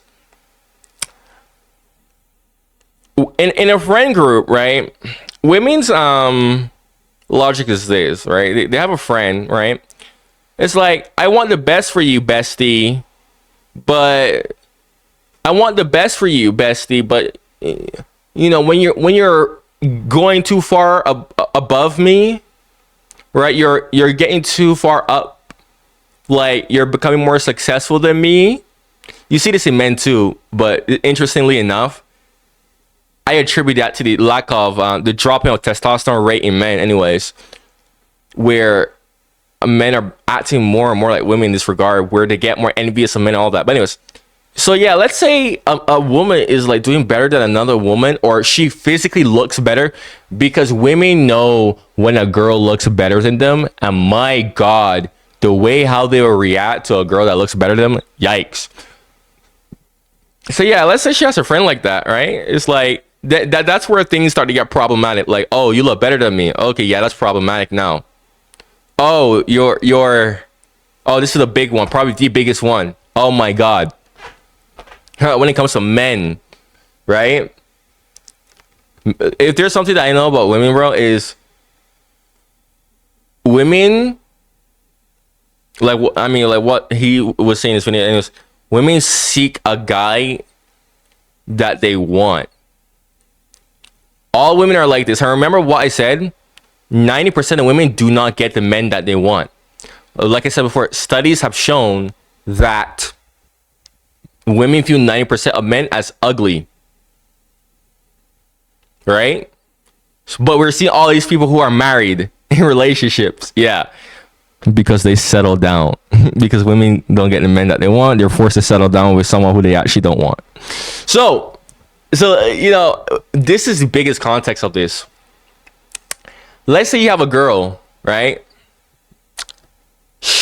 Her friend gets a boyfriend. Her boyfriend is ultra giga chad. Ultra giga chad stud. Her boyfriend is Beijing. Her boyfriend is somebody like me, right? My God, how did she pull that? In her mind, it's like shit. Because women, a lot of men don't understand, but women actually use men as status symbol. Like, oh, how tall is he? Oh, how good does he look? Right? Like all that shit. Like, oh, how much money does he make? Women will literally do that and will flex their men to other women. So when this girl sees like, yo, this my friend here has this guy who has everything that women want, has a rare 10% man that's in the 10% of men that women find attractive. I am telling you this. They do not like that. Oh, I love you, bestie. But until you get a guy that's like, top 10% of men that I can't get this type of guy, but you can. Oh my God, no. I'm going to go and do everything to ruin your relationship with him. Yeah, I'm going to make sure that I give you terrible advice so that you and him can break up. And I'm going to try and get with him after you guys break up. Guys, this is a real thing. Like, they will go out of their way to sabotage that relationship. I'm not even kidding. Any opportunity that they get. One, because they don't want to see her friend with that dude. Because it's like, oh my God, like, I don't have somebody like that. Absolutely, it's like, absolutely not. And two, is like, okay, well, I want him. Especially if he sees the way how he's treating her and everything. And remember, this is Ultra Giga Chad Dream Boy, right? Trust me, I'm telling you, bro. I see it all the time. I see it all the time where, like, these men cheat. They cheat on their girlfriends for their girlfriend's friend. So many times. Or the boyfriend breaks up due to this Ultra Giga Chad guy. You know what ends up happening usually? He ends up hooking up with the so-called friend. Bro, I see it all the time. Bro, I'm telling you. In fact, actually, this is why when me personally, I'm interested in a girl, I'm like, I say it's really hard for me to even get to that point of like liking somebody. But if I see like, okay, I like this person, like me and this person, we get along, I like this person, I see like this could go like longer. I am so private about that shit. I am so private. I always tell said girl, I'm like, yo, don't tell people about me. Not because I'm like toxic or no. I'm like always like, yo, do not tell your friends about me. I don't want your friends to know who I am. I'm telling you, bro. You can say, oh, you're crazy, blah, blah, blah. Bro, this is my experience, bro. Because like I said, I'm in that top 10% of men that women don't find to be ugly. Yes, I'm black. Okay, I've had women straight up look at me and said, oh, you're hot, but you're black. I don't like black guys. Okay, cool. That's just your preference. That's just your type. It is what it is. But no, I'm still well within that category. Obviously, not all women are going to be attracted to me, but you know, because some women just don't like black guys. It is what it is. But I'm just saying, most women though are attracted to me. Like, I will confidently say that they are. So women and when they see, like, every single time I've had experience where I openly am showing somebody that I like, and the other women see that shit and they're like, what the hell? How did he get with her, or how did she get him? I'm telling you, they always try every single shit to sabotage what I have going on, literally, because they're like, yo, absolutely not. Like, they will always try to sabotage that, bro, out of envy and jealousy. I'm telling you guys, bro, that is a real thing. When a woman, bro, a lot of women, so-called friends, if they see their friend, even family members, if they see like, yo, oh damn, she got a fine ass dude, they will go out of their way to try and mess up that relationship, bro. I'm telling you, this is what any girl, I'm like, bro, please, bro. I'm like, I don't want anyone to know about me, because I don't want that risk of somebody trying to give you advice. Oh, you guys had a fight? Oh, I don't think he's for you. Oh, you guys were fighting over this? Oh my God, how dare he? Yeah, you need to leave him. I'm telling you, it's so subtle too. That's how they do it. You know, they wait until the perfect moment to gas you up when you're in your feelings and you're vulnerable. Like, yeah, now I can go and sabotage this relationship now. And now I have a chance with him. I'm telling you, men will do the same thing too, actually. But with women, I've noticed, like, it's really, like, bad. Like, oh my God. That's why I, like, you will probably never know if I mean, maybe or maybe not. But anytime I like someone, I'm just like, yo, let's just keep this shit low key. Even a story, I'll tell you a quick story. I remember, like, in my old high school, right? Like, I had this reputation as the guy that the girls couldn't get with, right? Because, like, so many women were literally coming on to me, and I was so docile. I was so stoic. I wasn't doing shit to them. I wasn't reactive or anything like that. And, you know, a lot of people were like, oh, he has to be gay, because what guy wouldn't react to a woman, blah, blah, blah. Whole time, I just had enough discipline. Anyways, so one day, I ran into this girl who was from the Caribbean, right? She was from the British Caribbean, more so specifically. So I was like, oh my God, you're from the British Caribbean? I was like, oh my God, I'm from the British Caribbean too. I'm from Barbados, right? Like, oh my God, that's so cool. Now, you know, I didn't really meet anyone from the British Caribbean specifically at my old high school. So when I met this person, I was like, oh wow, that's so cool. Like, where are you from? She was from Turks and Caicos. I was like, oh wow, that's so cool. Like, okay, like, so in my brain, I'm like, oh, green light. Like, okay, I this is like something that I could talk to her about. And I was like, okay, I don't see much people around. Like, so, you know, I was making conversation with her, and, you know, I came out of my little cave, which I didn't do for women. Then this girl walks up to her and was like, oh my God, you found a way to talk to him? I'm gonna go tell the other girls. Then she was like, no, don't tell them that. Don't say anything. And my reaction, that was like, what the fuck, nigga? Like, bro, like, I was like, I'm not gonna lie, like, I didn't like her, but I had interest in her, because it's like, yo, this is someone from my region of the world. I don't see these people much. So at first I had interest. I was like, oh wow, that's so cool. You know, and I wanted to, like, you know, get to know her more, all that stuff. But then the moment her friend walked up to her and said, oh my God, you found a way to talk to him? Wow. Like, the other girls, oh, they weren't able to find a way to talk to him. I'm going to go tell them now. And then she reacted in such a negative way, like, no, don't do that shit, you know. Because again, women will sabotage other women. Like, my interest is, like, gone. Like, I was like, oh, hell nah. Like, really? Like, Come on now, like this is why you're here? Like really? Like I thought this was just something like just casual, authentic. Like you're just trying to find a way to talk to me. I'm like, bro, come on now. Really? But it's not the fact that it's not what I reacted to anyways.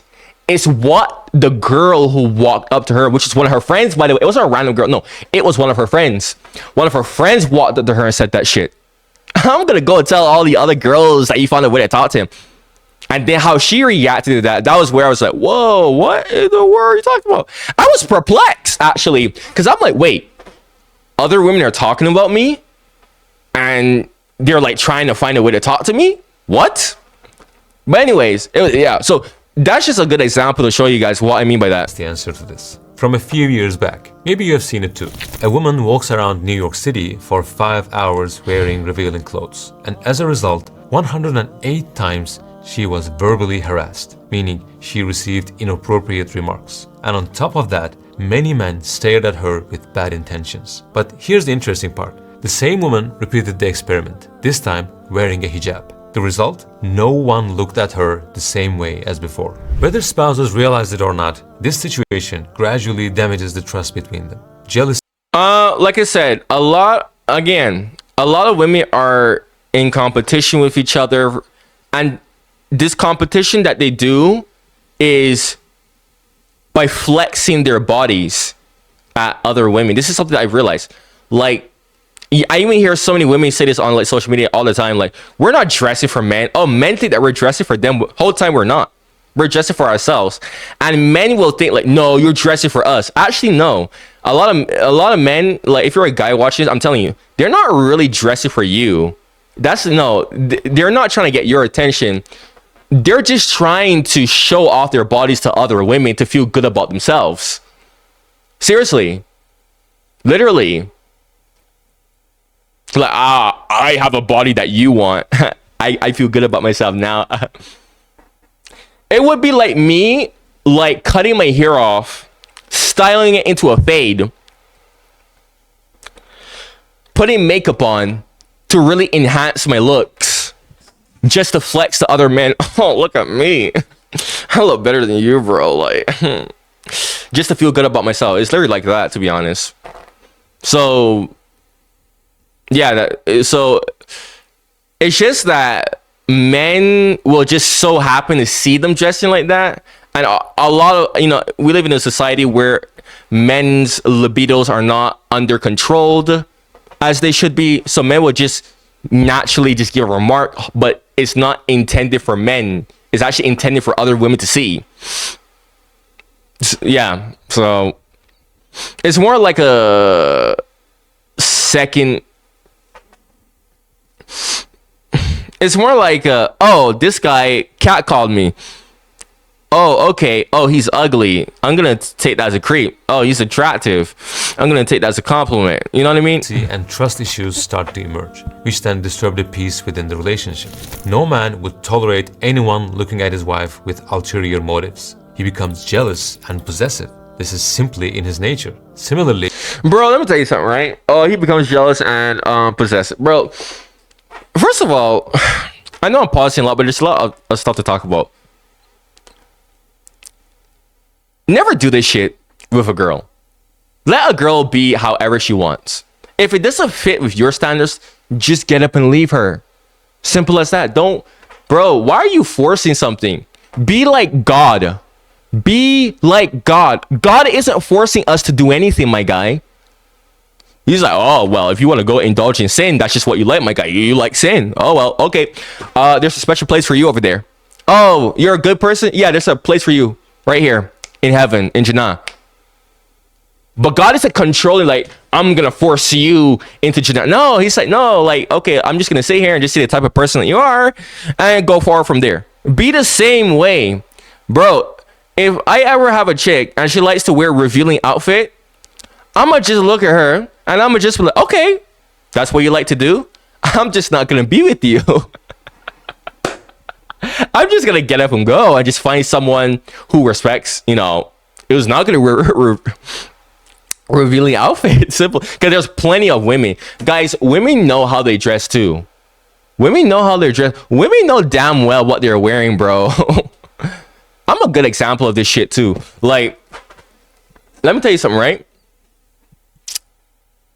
I say this before.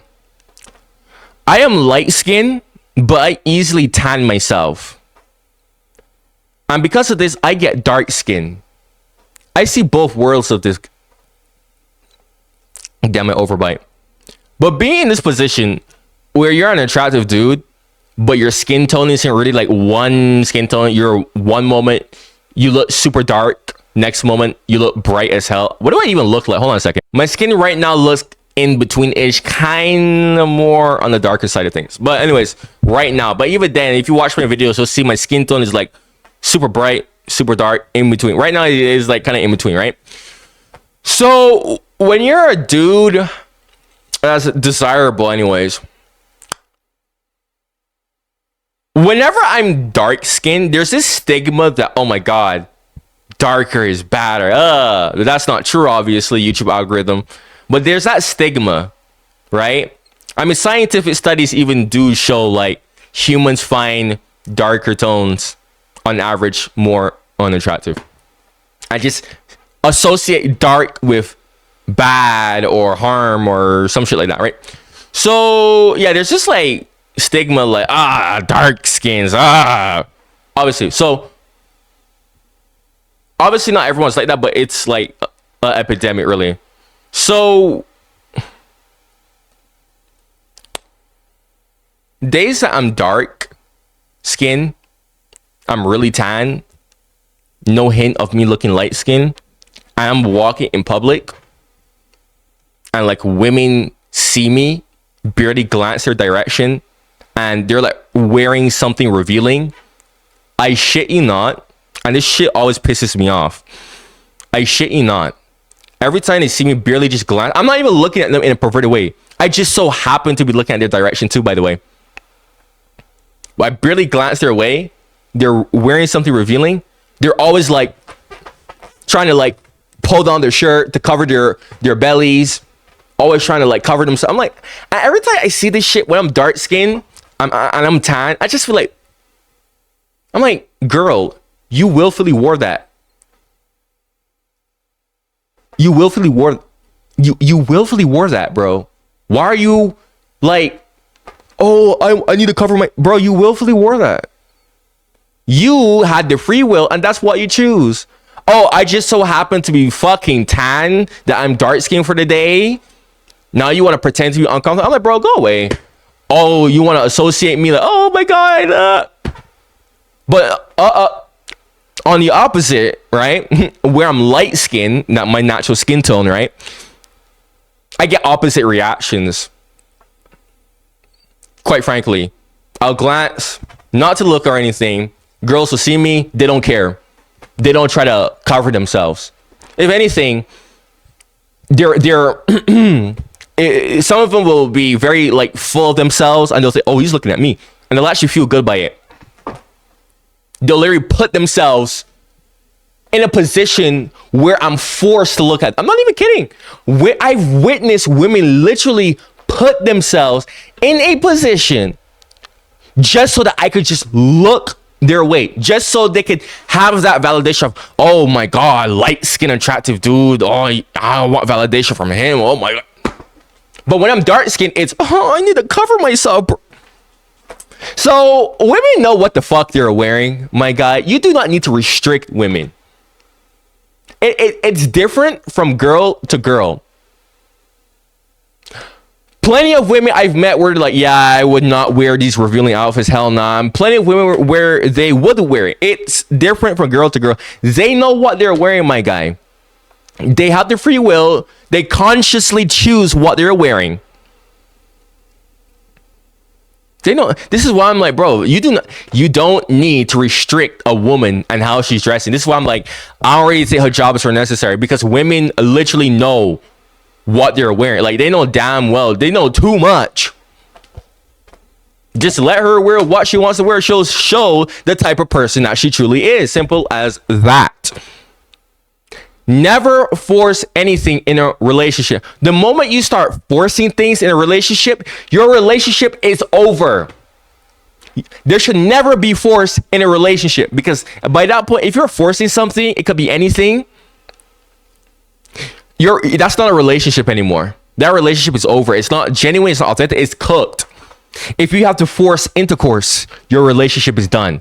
If you have to force her to wear clothes a certain way, your relationship is done.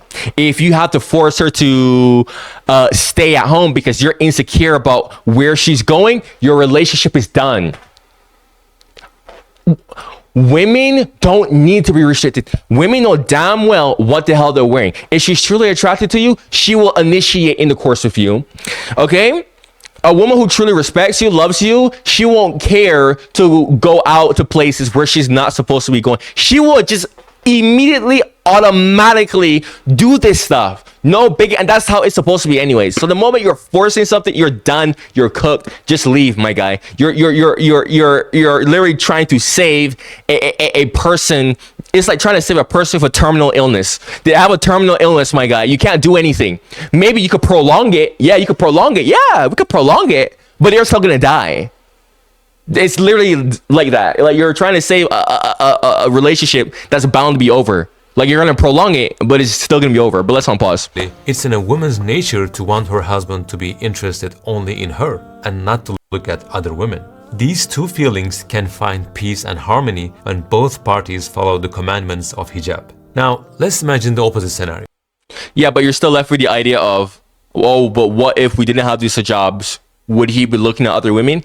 Guys, I said this in my 2 days ago. I said this. I was like, whenever I like a girl, like I truly authentically like a girl, bearing in mind it's hard to get to that point, and there's a reason why it's hard to get to that point. I am not attracted to other women. My attraction for other women dies down completely. I don't give a shit. I even said, even when I see someone wearing provocative clothing or revealing clothing, I don't care. I don't care. It's like, oh, I don't give a shit about that, my guy. Anybody could get to that point. Anyone could get to that point. When you show that you're at that point to your spouse, naturally, they're going to trust you. They're going to realize like, oh yeah, okay, I see.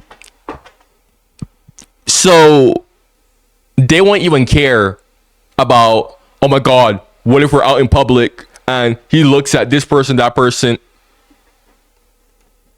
He won't, because he already likes you enough. He's satisfied by you. It's like the analogy that I gave with food. Yeah, when you're hungry as hell, you're going to be looking at, oh my God, look at that food. It's so good. Moment that you're full though, you're going to look at food and be like, oh my God, man. Like, I'm full, bruh. I don't want this. Like, damn, that's too much. Like, you won't care. You'll just be like, oh, yeah, food. Same shit.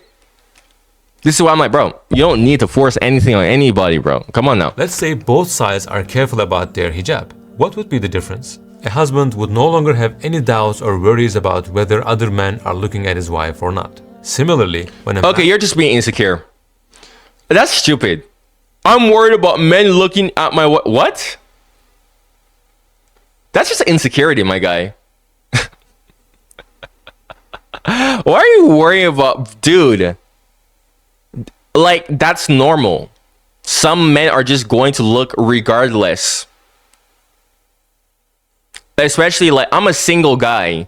I'm single, right? I'm not in a committed relationship or anything. So I'm like, yo, you know, because I'm single, you know, sometimes I'm just like, I have wandering eyes.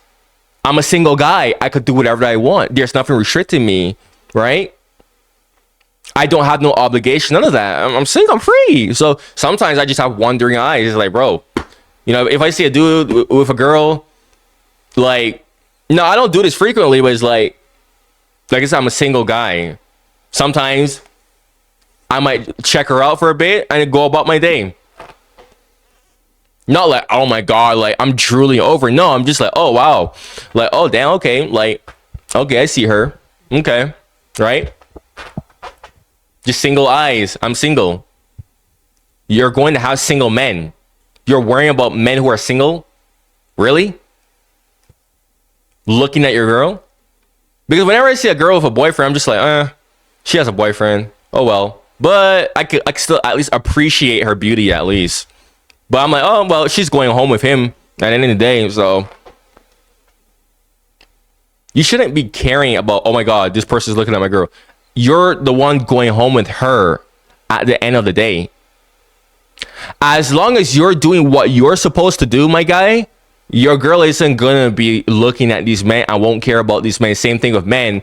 As long as the woman is doing what she's supposed to do, the man isn't gonna be looking at these other men, bro. I mean, women. And pays attention to his gaze, his eyelids, he will have clearly shown his loyalty to his spouse. This will not leave any doubt in his wife's mind, like, is he looking at other women? Are there women he finds more attractive? She won't feel uncomfortable thinking about such questions. Hijab is also...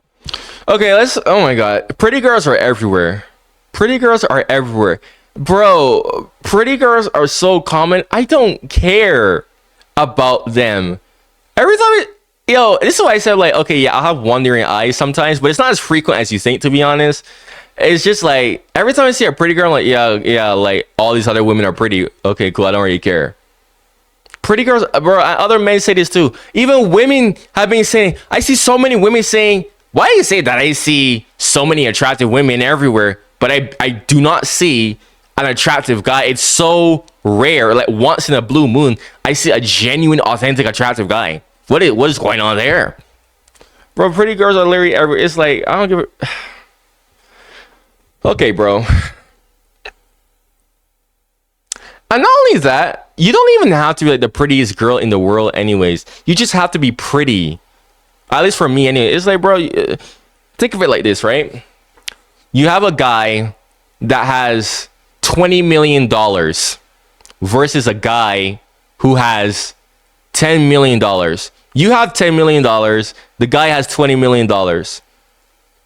I mean, you might be like, oh man, he has more money than me. Damn. He has $20 million. Shucks, man. But then you're gonna be like, wait a minute. But I still have $10 million. I'm still set. Bro, that's the logic with pretty women.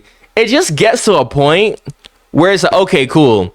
Your looks have passed that threshold where it's like, it doesn't even matter if you look prettier. It doesn't matter anymore. It's like, okay, what else do you have now? What type of personality do you have? Because at that point, it's like, okay, you're pretty. I'm not even looking more into that. Because pretty girls are everywhere anyways. So it's like, bro, as long as she possesses the other qualities that you're looking for anyways, you will realize that, oh, okay, I'm like completely satisfied with this girl, and I don't really care about these other women, even though theoretically they physically may look more prettier. It gets to the point where it's like, for me personally, due to the fact that pretty girls are everywhere and it doesn't mean anything, it's just like, okay, who's my type? Okay, pretty girls are everywhere. Okay, who's just my type? Like, they're all pretty, but okay, who's more in my type? I'm just gonna lean to that more, right? I don't already have a type. Well, I do now, ish. But yeah. But even then, it's like, I could easily run into someone who's not my type, but they're still pretty. If they still have a good personality that comes with it, I'm like, okay, cool, I'll take you. No problem. But in terms of like physicalness, it's like, bro, okay, so many pretty girls. Okay, who's my type? That's it. It just gets to the point where it's like, that doesn't even like matter. I don't know if you guys understand what I mean by that. But something that protects a woman from being easily accessible. It elevates her worth and makes her more valuable. No one can see even a strand of her hair without her permission. Think about the social experiment I just shared with you. When the woman walked in revealing clothes, she became the target of countless disgusting stares and verbal abuse. But when she wore hijab, she showed who truly owns her body. She gave the message that she's not just an object, but rather her ideas and personality are what truly make her valuable. At the same time, in a way, she filtered the people who could approach her. When wearing hijab, those who focus only on outer appearance or who have low moral standards do not approach her, because she no longer attracts their attention. In this case, wearing hijab means interacting with people who engage with you for who you truly are. People who don't focus on your appearance, but on your soul, and who have high moral standards. Don't forget, you are above being labeled by others as beautiful or not. You don't Okay, there's a bit of problems here. One, okay, let me start by saying this. Yes, I understand why a woman would willfully choose to wear willfully. As long as she's willfully choosing like to wear that hijab, that's okay. She could dress how she wants, whatever. She has the free will, bro. It's her body, her choice. It is what it is, man. Okay, so she chooses to wear the hijab because I don't want these men to look at me. I want to attract a guy who's authentic like me, right? I want to attract a guy like Beijing Englishman here, right? God, I love being narcissistic. You can like use yourself in these examples and it's like nobody. I have returned, guys. Yes, 2 hours. I didn't think this video was gonna be that long.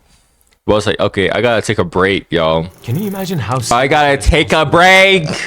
But now I'm back from my break. There's a real risk of wrongdoing another human being. That is why this is a very delicate matter, a very thin line that cannot be crossed carelessly. Moreover, a woman has the right to add a condition to the marriage contract. If she says, "You will not marry another woman besides me," the man can no longer marry a second wife. It is that simple.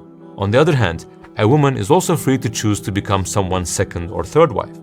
No one can force her to do this. And according to Islam, it is prohibited to force her anyway. So in the end, it comes down to whether the woman accepts it and whether the man is able to uphold justice. When all parties agree, I might have to upload this into 2 parts. I'm not gonna lie. Remember, I'm probably gonna have to. Like times of war, there are many scenarios that may be rare or exceptional, but have happened and might happen again. We can give other examples as well, and all of them would show why it is important for this kind of permission to always be there as an option. While this option should exist, we also observe in real life that this practice is rarely seen among Muslims today. Moreover, if you look at other religions, we can see that polygamy isn't something unique to Islam. For example, Christianity has around 2.3 billion followers, and you won't find a single verse in the Old or New Testament that forbids polygamy. In fact, we can easily see examples of it among Old Testament prophets, like Prophet Abraham, Prophet Moses, and Prophet David. A Christian who criticizes Islam for this should remember that, according to the Old Testament, Prophet Suleiman had 700 wives. Similarly, when we look at... Why are you so confident that this was not just added in just to have an excuse to engage in degeneracy? Like, why are y'all so confident, huh, about that? Like, he has 700 wives. How do you equally love 700 wives? You're not equally loving 700 wives. Come on, especially in this world, this corrupted world, you're not equally loving 700 wives, bro. And you guys are so... There's so many issues with that. You're telling me that that wasn't something that was added in? Really? Hinduism, a religion that is followed by 1.1 billion people, we see no rule that forbids polygamy. In fact... Okay, so I actually did do a bit of digging into this because I wanted to do some background research into this.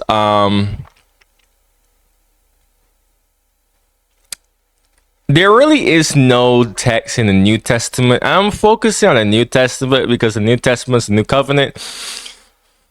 That is what Christians are following, right?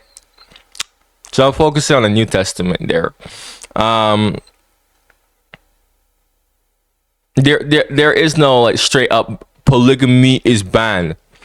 The only thing that we really see, the New Testament doesn't really talk about polygamy at all. But it doesn't ban it either. The only closest thing that we see is Paul encouraging monogamy, strongly encouraging monogamy, but he doesn't ban polygamy. There are many examples of it within that religion too. We can also see that it was common in many other societies and cultures. So of course, a practice that is accepted by over half the world's population cannot be used to criticize or object to Islam. In short, just because a certain ruling feels different from the lifestyle we are used to doesn't mean it's wrong. Now we come to the hardest question. Surah An-Nisa verse 34. Does the Quran command men to beat women? Now imagine a man who never raised his hand to his wives and never said any word that would break their hearts. He joked with them, showed love at every opportunity, and became a role model for the entire world. And that man, meaning Prophet Muhammad, peace be upon him, said, "The best of you is the one who is best to his wife." In the previous episode, we clearly saw the value Islam gives to women. So, could it be possible that the Quran, the very message that this man delivered, could really be encouraging men to beat women? Prophet Muhammad, peace be upon him, is described as the walking Quran, and he never did such an act. Not even once. So, there must be some subtle details that are missed here. Now, let's take a closer look at this verse. It begins like this: "Men are caretakers, protectors of women." Look, right from the beginning, the husband's role is clearly defined: to protect his wife. And by definition, someone who protects does not harm. On the contrary, he makes sure no harm comes to the other person. So even from the first verse of the ayah, we can already see that the issue might be a little bit different from what we might have initially thought. The ruling here cannot be applied to all women. It refers to a specific, narrow group. The word used here is nushuz. This is the name of the act in Arabic. And so, women who do this act are called nashiza. So, what does this mean? In what way was this word used here? In the ayah, two opposite types of women are mentioned: Salihah and Nashiza. The verse describes Salihah women like this: "So the righteous women are devoutly obedient and guard the honor of their husbands in their absence, because of the protection Allah has given them." Meaning, when their husband is not around, this type of woman guards her chastity. So from here, we can understand that Nashiza women have the opposite of these qualities. In other words, we're not talking about a simple situation here. The honor of the family is at risk. The woman starts seeking attention from other men, trying to appear attractive to them. She's talking to non-mahram men she shouldn't be interacting with according to Islamic boundaries. She talks to men her husband doesn't approve of. She crosses boundaries that are meant to protect modesty and privacy, behaving casually and carelessly with those she should keep her distance from. And at home, this leads to tension. She becomes defiant and disrespectful towards her husband, causing constant conflict in the marriage. So when the verse says, "Those from whom you fear nushuz," it refers to a situation that is gradually getting worse, not a single argument, but a deeper and ongoing problem in the relationship. Now, let's take a moment and go back to any point in history. What would a husband do if he saw his wife behaving like this? He might beat her harshly, and nothing would stop or restrict him. Don't we still see how similar situations today can lead to even murder? But the ayah gives a different approach. The first step is to warn with words. The second is to leave her alone in bed. There are beautiful subtleties in these steps that we may not notice at first glance. But let's first examine the word hit more closely, which is the last resort. This doesn't mean to beat her harshly. There are clear limits to this. For example, hitting the face is strictly forbidden. He also cannot hit in a way that leaves marks on the body or causes any injury. So we're talking about a very restricted form of hitting. You know how sometimes you shake someone by the shoulders and say, "Come to your senses," just to make them realize what they're doing? That could be an example of it, because the real goal here is to protect family unity and to stop someone who is clearly in the wrong from continuing their mistake, and to do so without oppressing anyone. So this can be considered a symbolic act. It's not the body that is hit, but the soul. Remember the issue of marrying 4 wives? That's interesting. We said that That's the an interesting Quran didn't concept. increase the number from 1 to 4, rather it reduced it from 8 or 9 to 4. The same idea applies here. The Quran does not encourage or command hitting. It actually restricts the husband who was already going to do that act. I mean, think about it. Do you think a man who hit his wife would say something like, "I wasn't going to hit her, but the verse made me do it"? No, of course not. He just did it out of sudden anger. Religion or faith wouldn't even cross his mind at that moment. So what the verse does is to put limits on a husband who would otherwise resort to violence without control. The verse comes in and in a way says to him, "No, you cannot just hit whenever or however you feel like it. You have to follow these 2 steps first." And what were those steps? Verbal warning and then separating the beds. The verbal warning step is there to prevent uncontrolled violence, because after some time, the man's emotions will calm down, his anger won't feel as strong as it did in the heat of the moment. Now, let's talk about the subtleties in these steps that I mentioned earlier. In the Quran, the word chosen for the first step, the verbal warning, is I'm gonna let him. فَعِذُوهُنَّ. The root of this verb is wa'adh, which means to advise with love and compassion, to give counsel that truly touches the listener's heart. So this is not shouting. It's not saying harsh words like, "Enough! I can't take this anymore. Just stop already." It's about trying to correct the other person in a way that softens her and speaks to both her heart and her mind. It's not about breaking or hurting. It's about repairing and healing. Let's say that the man has done this in an ideal way for a fair amount of time. If this still doesn't work, then the second step begins, which is separating the beds. Now, let me give you the other interesting nuance. Okay.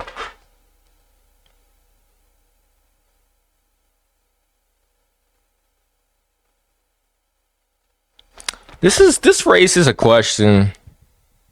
Should you raise your hands on a person? Honestly, me back in the past would probably say not severely, but me now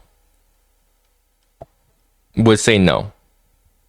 Because I look at this from this perspective of, bro, if you're, again, any type of force, bro, is no. It's just no. It's just no. Nope. That means your relationship is cooked. And yo, if it's getting to this point where they're even doing this, whatever action they're doing is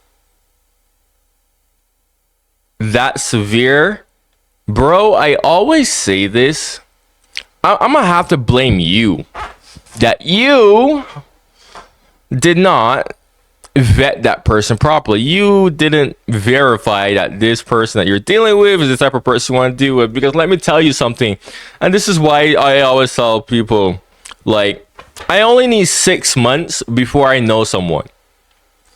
I only need 6 proper months of proper interaction with a person before I'm like, okay, yeah, I see the type of person that you are. Only 6 months, bro. That's enough time to observe their patterns, observe their emotional rates, how much can they control their emotions, observe, and this is a crucial part, arguing. I said this in my Sita reaction videos. Bro, you're dealing with someone, right, that you just met. You want to see the type of person that they are? Just wait until you get into an argument. Just wait until you get into an argument. See how they act. That's the type of person you're dealing with. Make your conclusion based off of that. Really and truly, it's not going to take you a whole blasted year until you finally get into one argument with that person. Okay? Guys, something getting this severe, there's always red flags early. Whenever you meet someone, if they're bad news, there's always early signs that if you really just use your head and just pay attention close enough, you would be able to see it so blatantly. But the funny part of all of this is you don't even need to like really use your head. Just wait until you get into an argument with that person. That's where any person is going to show their true colors. When you get into an argument with them. That's where people start letting impulses take over them, right? That's where people start letting their emotional chemicals get the best of them. Not everybody, because there are some people like me who are very composed and extremely disciplined. I mean, guys, you hear me say, right, that I'm very disciplined in terms of controlling my sex drive. But it's not just my sex drive. I am also disciplined when it comes to my emotions in general. I'm a very stoic person. I could control my anger, okay?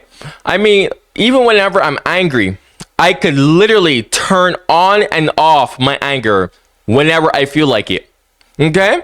Like, guys, I'm not even kidding.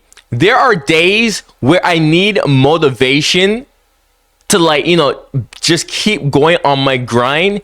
And what do? I quite literally make myself angry. I literally, I'm not even kidding. Like, I will literally make, like, purposely, not like uncontrollable anger. No, like a limit, you know, is very, very controlled. Like, I'm willfully allowing myself to get angry, but I'm controlling how far it goes, right? Okay? There are days where I'm not even gonna deny this. There are days where I will literally purposely just cry on purpose. Literally. I'll just sit there. I'm not talking like sobbing like, oh my god. No. Just sitting down as I am, and I'm just like, okay, yeah, I'm just gonna cry. Just gonna shed some tears. Why? Because crying is literally proven to relieve stress. Crying is actually a very good way of controlling emotions, regulating emotions, by the way. Okay, so it's a good way of self-control, by the way. That's another problem with society. Society preaches that men should never cry, which is stupid. That's another big problem. Society doesn't control men with their libido levels, and society always says that men can't cry. So now we have men who are. It's so funny how that works. Society allows men to just have such high libido levels, does not restrict it. But whenever it comes to crying, it's no, you can't cry. You're a man. So now we have men that are men in general just think that, oh no, I can't cry. Even when a situation calls for it, no, I can't cry. Even when it's literally beneficial to me, because studies literally confirm crying is an evolutionary. I don't believe in evolution. I believe in adaptation, evolution. Crying is a trait that is literally there to protect you. It's there as a stress reliever. When your emotions are too intense, when the situation is too intense, that's the point of crying, to help you compose yourself. But we are forcing men, telling men, no, you can't do that. So now and it's funny, we tell this to men, but with women, it's, oh yeah, it's totally okay. It's totally okay. This is why it's so funny. I'll see this situation where women cry too much, but men cry too less. Where in a ridiculous situation that does not need crying, I'll see women crying. And I'm like, why are you crying? This is not that much of a severe situation. Societal conditioning caused that.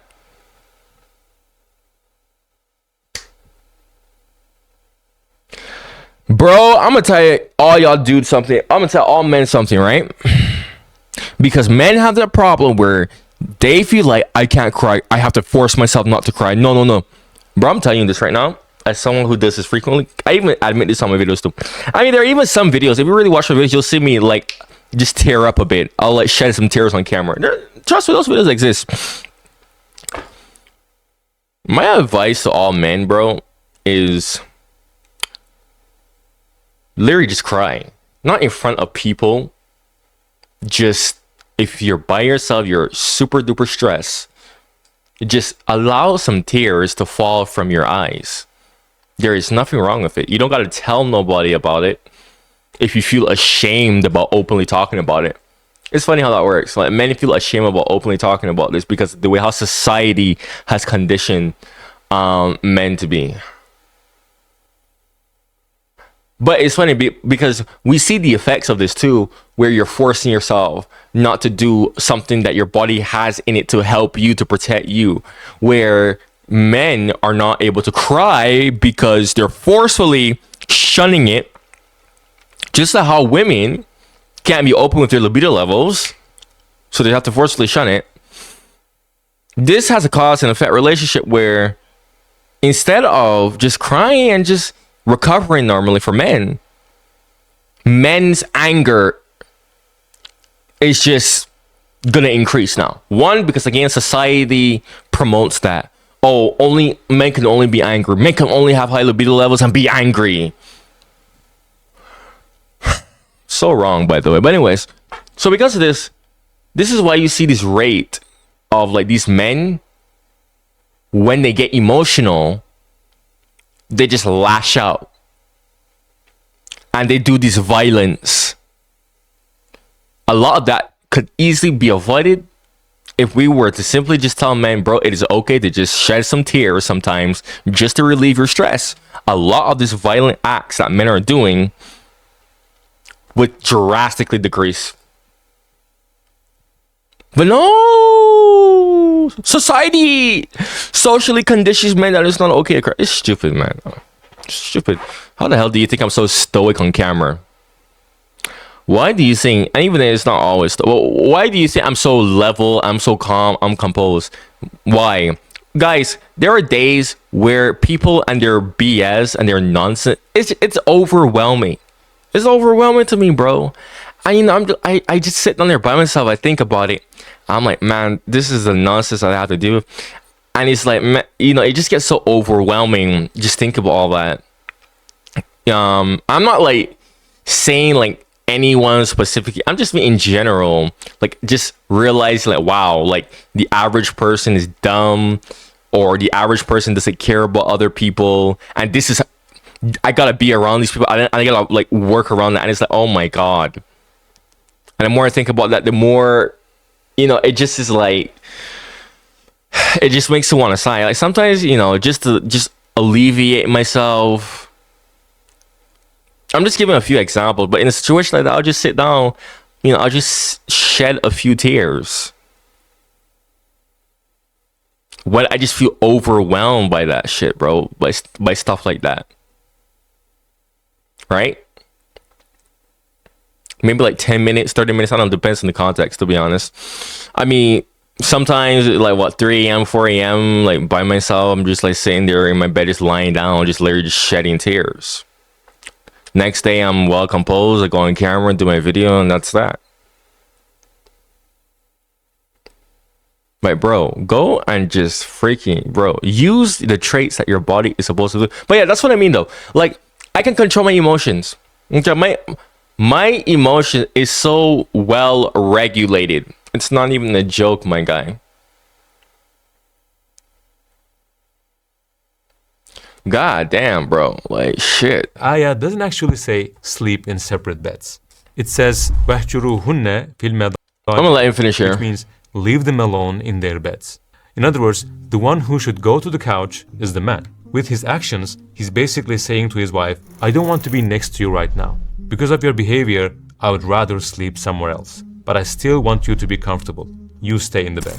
Showing another gesture of respect, he then leaves the room like a true gentleman. By the way, remember, we are talking about Nashiza woman, who is clearly in the wrong, not just any woman. And the goal of the steps mentioned in the verse is to gently discourage her from continuing that behavior.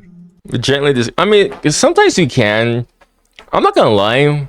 If you're like the right guy, a woman will change her acts for you. If you're not that guy, she's not gonna change. But that's very hard to do, anyways. I mean, I've done it to women before, where they're doing something, and I'm just like, yeah,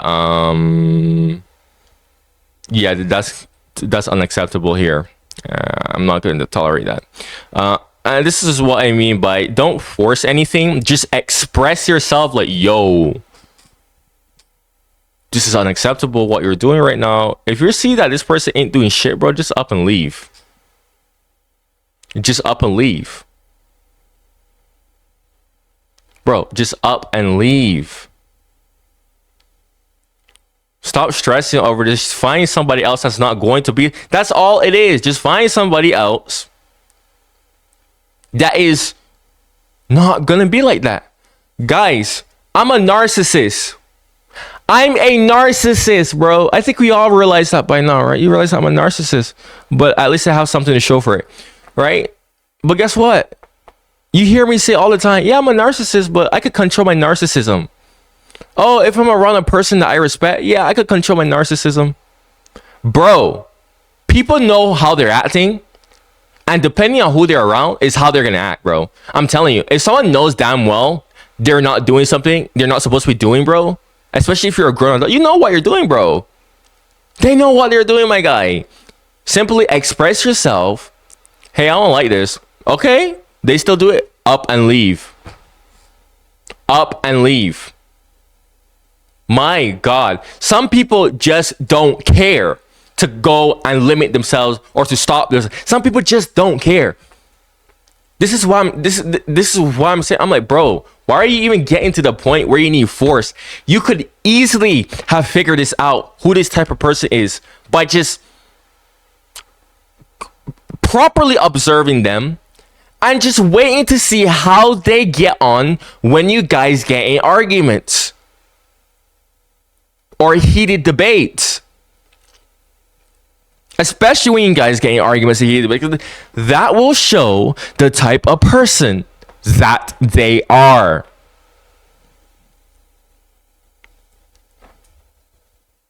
No need to get to this point of, oh, I need to go and hit this person. Bro, it should never even need to get to that point anyways, man. You should be able to easily decipher this person, discern this person, and be like, yeah, you know, you're not it. Thank God that I developed the ability to discern people. I always tell people, right? You can't fake your personality around me. Like, I will eventually make you show yourself, bro, for who you truly are. If you're a good person, then you know, you're gonna be a good person. You a bad person, you're gonna show your true colors around me, bro. Every single person that has tried to fake their personality around me, all failed. I always end up forcing them to show their true colors. Not by me like openly like dragging them. No. Just my type of personality, and I purposely have this type of personality anyways. They're just the type of personality you cannot be around me unless you're a genuine person. Because genuinely bad, authentic people, they are no good, bro. They cannot be around. Like, they're allergic to people like me, bro. I'm telling you. But anyways, that's for a different video. What is going to happen now?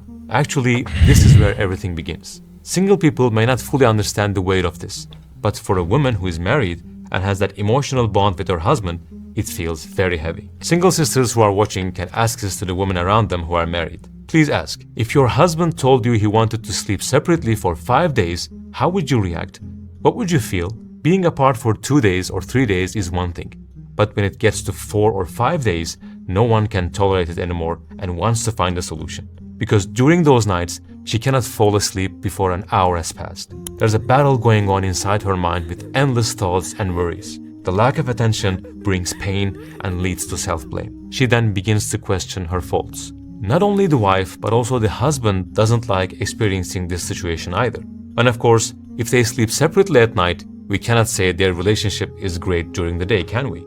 Eventually, on one of those nights, one of them breaks the silence, goes to the spouse, and wants to talk things through. Do you realize that despite having been revealed in the 600s, the Quran has provided a kind of marital therapy? Isn't that amazing? Now, let's say that even this didn't change the Nashiza woman's behavior, and everything continues the way it was. Then, don't you think that this marriage is in great danger now? So at that point, the Quran talks about a final step, a last resort. Above all, as we said, our Prophet ﷺ is the best example of how to live the Quran. He never raised a hand against any of his wives and many times warned those who hid their wives. I believe the issue is now better understood. Now let's get to the final. Okay. Well, all I have to say is, you know, that sounds great. And that's actually a good thing that you could do. Just don't be social with that person. But, bro, some people just don't care still. Like, some people genuinely just don't care. You could start talking to them, bro, all that shit, bro. They won't care, bro. Some people just be like that, bro. I'm telling you. Although that is a method that works, like not really engaging in like social, just don't be social with them. If you have a grievance with them, like,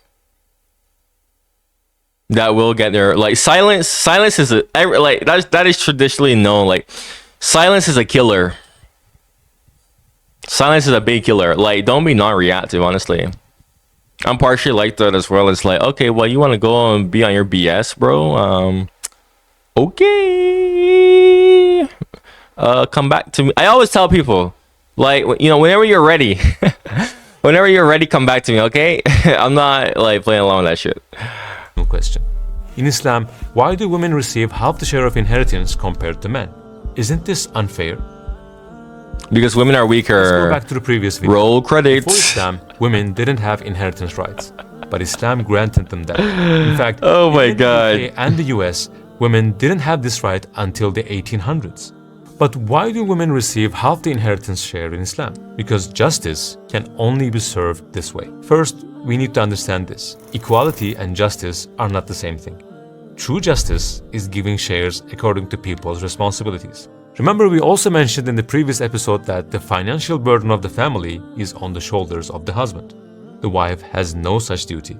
Even if a woman becomes an adult, her father is still responsible for her livelihood until she gets married. Once she marries, her husband takes on that responsibility and she has no obligation to contribute to household expenses whatsoever. And on top of that, she receives a mahr, sum of money, as part of the marriage contract. Of course. She isn't required to spend any of it on the household either. And when she gets older, it becomes her son's responsibility to provide for her. And she even has a right to a portion of his inheritance. Now, think about it. During the marriage, it's the husbands who must provide for the family. For the most part, the wife is the one being provided for. Throughout history, even before the coming Bro, I still want to know what does the wife give back though? of these verses in the Quran, the financial burden has always been on men. So according to Islam, here's how the inheritance should be distributed. Let's say a father dies, leaving a son and a daughter. Here, the son inherits twice as much as the daughter, because a significant portion of his inheritance will be spent on the people he must provide for. Compared to what the daughter receives, the remaining portion may either be the same or even less. So in fact, the woman is not receiving half, rather, the man receives double because of his responsibilities. Or let's look at it this way. The same sister will receive her share of the inheritance, but she has no obligation to spend it on the household. Her husband is responsible for that. Therefore, in the long term, her husband's wealth will be spent for her benefit. So if we combine her inheritance with what her husband provides, she ends up in a similar or even better position than her brother, because he spends his wealth on the household. Additionally, if her husband inherits wealth, she will benefit from that too. So as we said, equality doesn't mean justice. Justice means everyone gets what they deserve based on their responsibilities. And that is what Islam does. Looking at what we discussed in this video, and especially in the previous video, we can see that Islam neither elevates men above women nor undermines the value of women. If you have watched the first video, you will understand what I'm about to say better. Remember the statistics we shared earlier? That 4 out of 5 people who converted to Islam in the US are women. Today, thousands of women are discovering the truth by going beyond propaganda and doing their own research. They are turning to a religion where they find peace, security, and justice. Because for them, Islam is not just In my new galactic empire. a religion, it's a home. Oh my God, I don't know if you guys understand that reference. If you do, good for you. Oh my God, that's funny, yo. Connor, who said, "I'm home. We are human beings. We have intellect. We question, we reason. So let's think without any prejudices and biases. Who can set the most fair balance between men and women? We as humans, or the one who created us? The systems that have been tried for hundreds of years and always fail, or the laws set by the eternal and perfect creator?" From their religion. There's a question they Bro, you know, dude, one thing I really do gotta agree with that is like, bro, like men just don't have an excuse to be poor. I will always say that men don't really have an excuse to be poor. I understand if you're a young man, right? You're a young guy. You're just now starting out life, especially if your parents unfortunately didn't do their job. You know, it's gonna be a bit rough, right? It's probably gonna be a bit rough for maybe, I don't know, let's say you turned 18 or whatever. And you didn't have a good upbringing where you didn't have anyone to like support you. You know, well, before then, you had the option of being good in school. Be good in school, right? You get scholarships, right? You get scholarships, you could go to college, get a good education, and then get a good job, right? You have that option there. But let's say you didn't do that, right? Well, you have this other option where, you know, you're a man, so you could like go and work a labor job, just straight out, like, because you're a guy, you're strong. Labor jobs are always in demand. You could easily go to the gym, get strong, you know, work a labor job like that. But okay, you don't want to do that. Okay, well, you could, I don't know, depending on how you look, become a model, right? Become a male model, right? But okay, you don't have that look. Okay, maybe you could just, I did this before. Work 2 jobs, right? Work 2 jobs for a bit, right? Let's say you didn't do well in school, right? You couldn't get any scholarships. Work 2 jobs, and so that you're in the financial position to pay for a better education, or pay for something else to elevate your positioning in your life for a good time being. It'll be grindy as hell at first, but you could transform your life. Or like I said before, you could do your labor job and do the same thing, really, actually. The point being is that women don't have that privilege, bro. Women do not have that privilege. Like, I mean, you even hear me, right? I mean, bro, especially in this day and time, you can even try social media, bro. It's like, bro, it's like, okay, you didn't have the best upbringing, but 10 years later, and you're still in the same situation where you're broke, you have no money 10 years later. It's like, what the hell were you doing all that time, my guy? Right? Like, what were you doing? Like, what were you doing all that time? This is, bro, and this is why I said earlier in part 1, because I'm going to make this 2 parts, really and truly, because this is long as hell. Most likely, this is either going to be the second part you're listening to. If not, it's going to be 1 part. But this is why I said earlier in the video / part 1, if this is split in 2 parts, this is why I said, bro, I don't really feel bad for men, because men can easily fix their problems. Men can easily get themselves out of situations that they are in, quite frankly speaking. Like, there's so many, it's like endless for men. Women don't have that privilege, my guy. Women really do not have that privilege at all. Seriously. So you as a guy, bro, you're broke, you don't have money, right? No, you could get out of that situation. You really can. Any guy, if he really puts himself to it, he could get himself out of that situation. So, because, bro, we don't have nothing restricting us. We don't have menstrual cycles, like, periods, all that. I hear women, talk about how they mood swing, because women have like less testosterone than men, obviously, and testosterone is a big factor in like motivation. Motivation to get up and like do something, depending on the context. I see women all the time, talking about, man, like, some days I just feel like I'm like really motivated. I have such a motivation to get up and grind and try and get rich, air quotes, but then like boom, next day it's like a switch and I can't control it, even though I want to get up. It's like just a feeling just takes over me and I'm just so demotivated. I feel like the complete opposite, even though I'm trying not to feel that way. It's like I can't hold it in. Guys, men don't really have that issue, guys, where they're like mood swinging and stuff because of our like high testosterone men and their higher testosterone levels. More like keeping them more rigid and regulating them more, unlike women.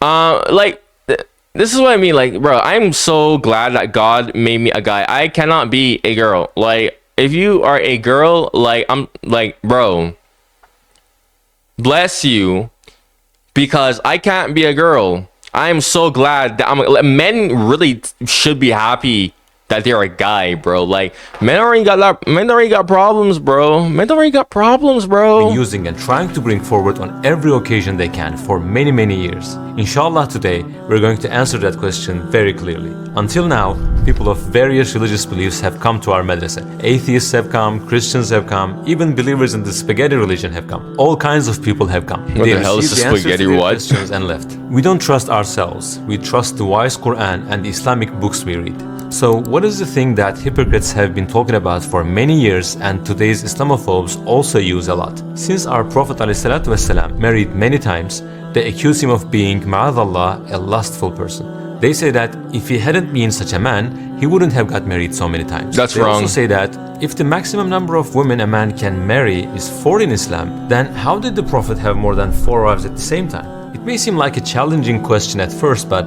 it is easy to understand that it's actually a slander. How?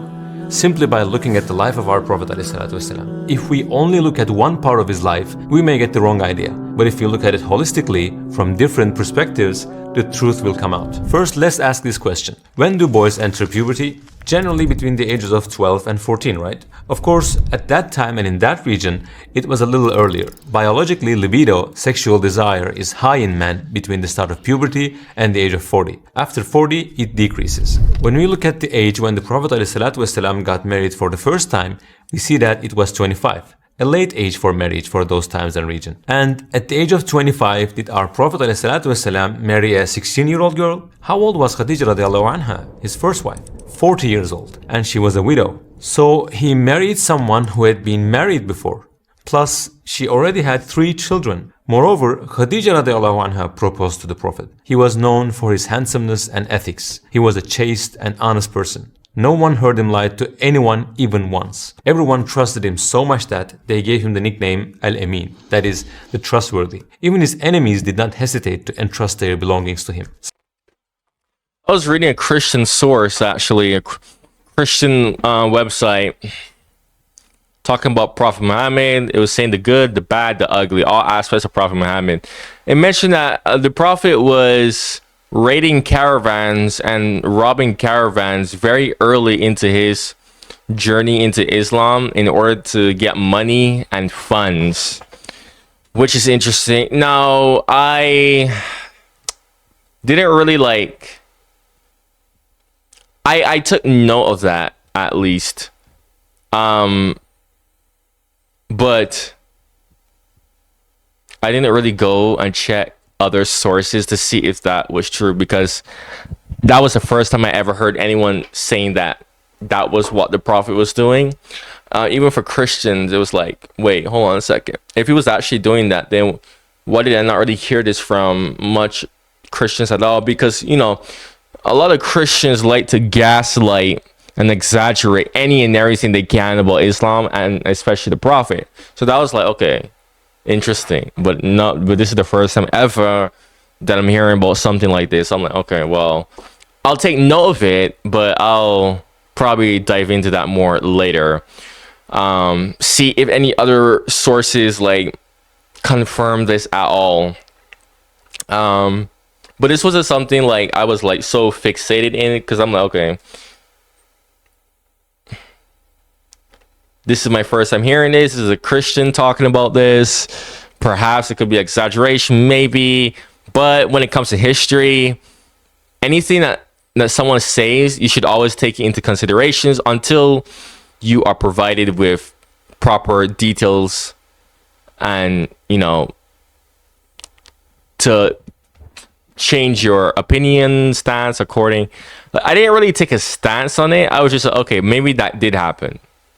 I was like, okay, I'll just like bring that up when the time calls for me to bring it up to see what people have to say about that.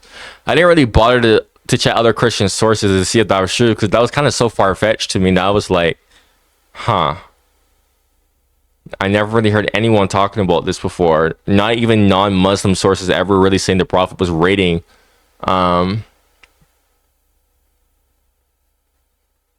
So I really feel like inclined to really go and check that out. So it was very easy for him to. But tell me what you guys think about that. Wanted. But he married a middle-aged woman when he was at an age when a man's libido is at its peak, and he didn't. Wait, what is this? 25 when a man's libido is at its peak? Oh my gosh, bro! Because there's something called self-control, bro. Dude, just practice self-control. Go practice self-control. Your libido levels will not be that high, bro. I promise you. Marry anyone else until Khadija died at the age of 65, when the Prophet ﷺ was 49, 50. So for 25 years, when his youth was at its peak, he was married to one woman. Yo, you know what's crazy? I think about this shit all the time. I'm like, yo, I like older women. I'm 21, right? I like older women. I prefer women that are older than me. And by older than me, I mean like drastically older than me, right? Like 10 years, 20 years, 30 years, 40 years type shit, right? Bro. Like, and I'm like, yo, what if I like end up with someone who's like 20 years older than me or however old? Quite a sizable age gap. I'm like, that person is gonna have access to me in my peak years. Now, I'm not really gonna age, to be honest. Attractive men don't age, really and truly. That's a myth that I keep on hearing people say, oh, but you're gonna lose your looks. Not really for attractive men. Long story short, men are usually attracted based on bone density and bone structure. It's very slow for that to go away. And not only that, I'm black. It's more than enough. Like, it's just widely known that black people and like Southeast Asians, I believe, they don't really age, but black people especially, black people don't really start noticeably aging until they're like 45. Even then, it's like some black people just won't start noticeably aging until like well within their 60s. It really depends, but like I would say an average like 45. The problem is that people don't take care of themselves. That's the problem, especially for attractive men. Some men don't take care of themselves and they just let themselves go. But I see so many dudes who were used to be attractive, air quotes, and I look at them, I'm like, no, you're still attractive. You just don't give a shit about how you look. So you allowed yourself to get weight. You're not working out. You're just sitting your butt at home. Of course you're gonna look like that, my guy. Right? So, because you might be looking at me, right? And you might be like, well, wait a minute. Hold on, Beijing. Don't you have like, hold on. I know I'm tired of shit. These bright lights got my eyes really exhausted looking. But you might be looking at me and you might be like, but you have wrinkles right here. Very noticeable wrinkles. Well, but I'm only 21. That's because I'm not supposed to have those wrinkles. Guys, I already explained. I'm not at my full looks potential. Those wrinkles are a part of that, actually. Those wrinkles are a part of what's nerfing me. Like I said this before, you're only seeing like 2/3 of what I'm actually supposed to be looking like. The reason why these wrinkles are more pronounced here, anyways, is not because of aging. Because I lost bone mass, right? I talk in my videos how the main reason why, this is the main reason why you're not seeing my full looks potential is because of my overbite. But another big reason that's impacting my looks is I lost 2 upper molar teeth when I was a kid.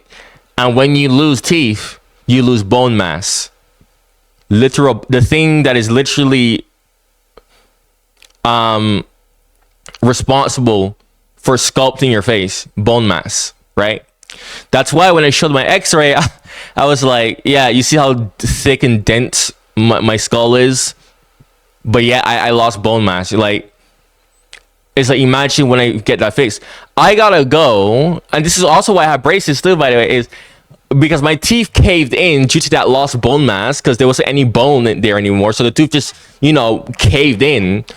Now they gotta move the teeth so that they can then go give me a bone grafting surgery to restore that lost bone mass.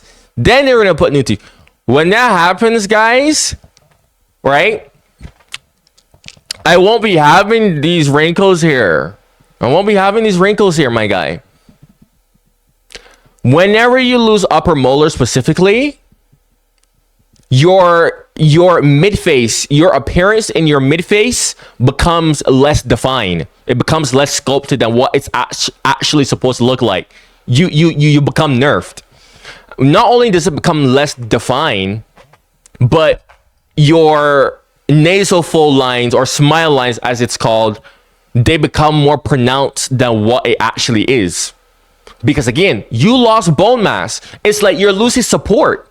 So when you lose that support, everything is like caving in because, you know, it's weaker.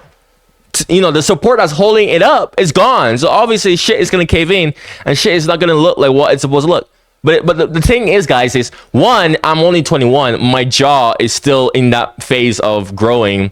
Though it's mostly completed, it's still like remodeling. I might even have a bit of just probably maybe a bit of growth left in it because male jaws don't really stop growing until 25, actually, right? So not only am I dealing with that, so not only is my jaw still in its like process anyways, it's like I have all these other problems that I talked about: the overbite, the 2 missing upper molars causing my mid face to look less defined, and also making my nasal lines here look way more pronounced, way more defined. Guys, bone is bone. Like, the thing with bone is bone. This is why when a organism dies, you see the skeleton remaining. Like, bone is really hard to go anywhere. Like, so really attractive men are always usually attractive, bro. As long as they just properly just take care of themselves, bro, they will literally stay attractive for pretty much all their lives. Okay, there's a bunch of good-looking, attractive men who are old, but they look hella good. They have hella women all over the... Come on now. And this is another reason why I like developed the personality that I developed, especially my narcissism, because it's kind of just like shit, bro. Like, I mean, well, it's like I'm not really gonna age like shit. I'm black, number one. Black people don't age terribly, so as long as they properly take care of themselves. But really, a lot of black people just don't age bad, right? My bone density is already like above, not even above average. It's exceptional. It's still exceptional despite the fact that I lost bone mass. So imagine when my full bone mass is restored, mind you, and my jaw is still growing and remodeling itself, and still like jaw density doesn't really get completed until like mid-20s. Like I said, I'm only 21. So it's like, yeah, there's that. This is why I said, like, bro, like, please do not think that this is my full absolute appearance on camera, because it's not. I'm telling you guys, wait 1 to 2 years later. Okay? 1 to 2 years later, you will see. You will see. Like, I'm severely nerfed, bro. This is why I always confidently say on camera, like, yeah, I'm not even at my 100%, but I look better than 99% of men. Imagine me when I'm at my 100%. Bro, I knew a friend, one of the friends I still keep around, bro. And this dude, bro, like he knows like everything about me. One of the few people that knows everything about me. And even like the whole nerf that I have going on and everything. And then when I first got my braces back in March, and he saw that I got my braces, like the first day he looked at me and he was like, bro, when you are done fixing all the problems that you have, when your braces treatment is done, your overbite is done, and you correct all that shit, bro, you are literally going to have women unalive themselves for you. Like, you're going to ascend to just beyond, just like ain't nobody in your category. So I'm just saying it because it's like, yo, I like older women, but it's like, imagine like, I give my youth to a chick that's technically not in her prime, air quotes. It's like, damn, I give my youth to one. I'm like so scared of that. Like, what if I give my prime years, you know, the years where I'm like, you know, just solidly at my best, right? Those years haven't even arrived yet, right? Because remember, guys, like I said, I'm a genetic miracle. I will confidently say I'm a top 1% man. Generational type of guy. Like, you don't see men like me. Like, it's just extraordinarily rare anyways. Considering, you know, my height, you know, the size of my banana between my legs, all that shit, bro. It's like, bro, you're not seeing somebody like that, like, maybe like once every lifetime, once every generation. You're just not seeing that shit. So one thing, this is my biggest fear, is that I am too non-promiscuous, that I'm so afraid that I find someone and I think like, oh, this is the person here. Turns out that it's not the person there. And it's like, wow, I gave you my best years where almost no man is in my league. You had access to that and you basically just wasted that compared to just if I was just more selective and just more open, you know what I mean? Regarding like my tendency to like older women. But the thing about older women is that older women are much more appreciative of younger men, actually. So that's a So caveat. our mother Khadija radiallahu anha encouraged him to marry other women many times, saying, if you have such an intention, don't hold yourself back. He always said no.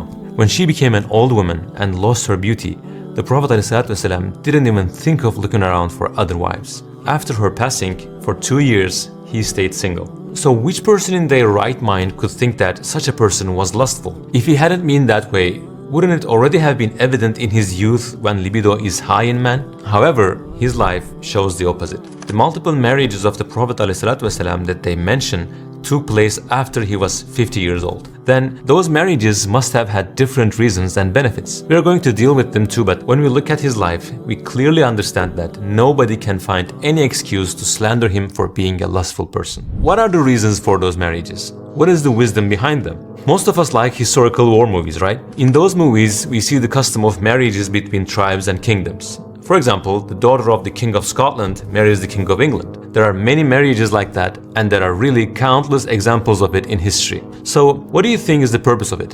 Alliance. One of the important reasons is this. Our Prophet ﷺ married women from some tribes that were hostile to him. Do you know what happened after those marriages?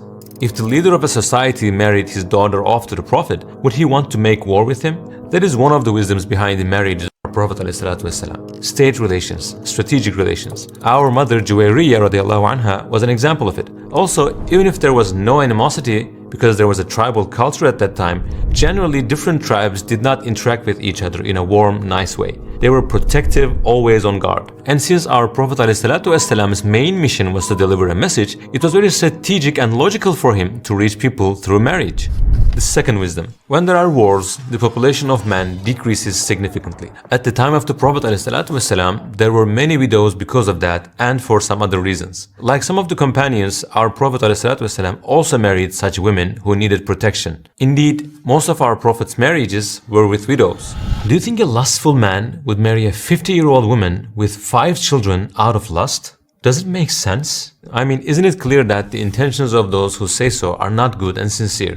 Now the third and the most important reason. Have you heard the expression azwaj al-tahirat? It is a term used for the wives of the Prophet ﷺ. If you pay attention to it, who takes care of your education, especially at home? Mothers, right? We are not aware of how much we learned from our mothers. At that time, the women of that period also needed to take lessons. But since the Prophet could not give them those lessons one by one, and since women could not talk about every issue comfortably with the man, especially with the Prophet, there had to be women in his house, his wives, who were seeing and witnessing every one of his states, so that they become very knowledgeable Muslims in almost all aspects of the religion. So they too will then give lessons to all the mothers of the Ummah and teach people about religious matters. In other words, a system like a private school for women was established at that time. Hadiths make up a significant part of our religion. But who narrated them? The companions narrated the hadith uttered outside the house of the Prophet ﷺ. But what about the hadiths that are said inside the house, where there are no companions? Especially the ones that are about special situations of women. Who narrated them?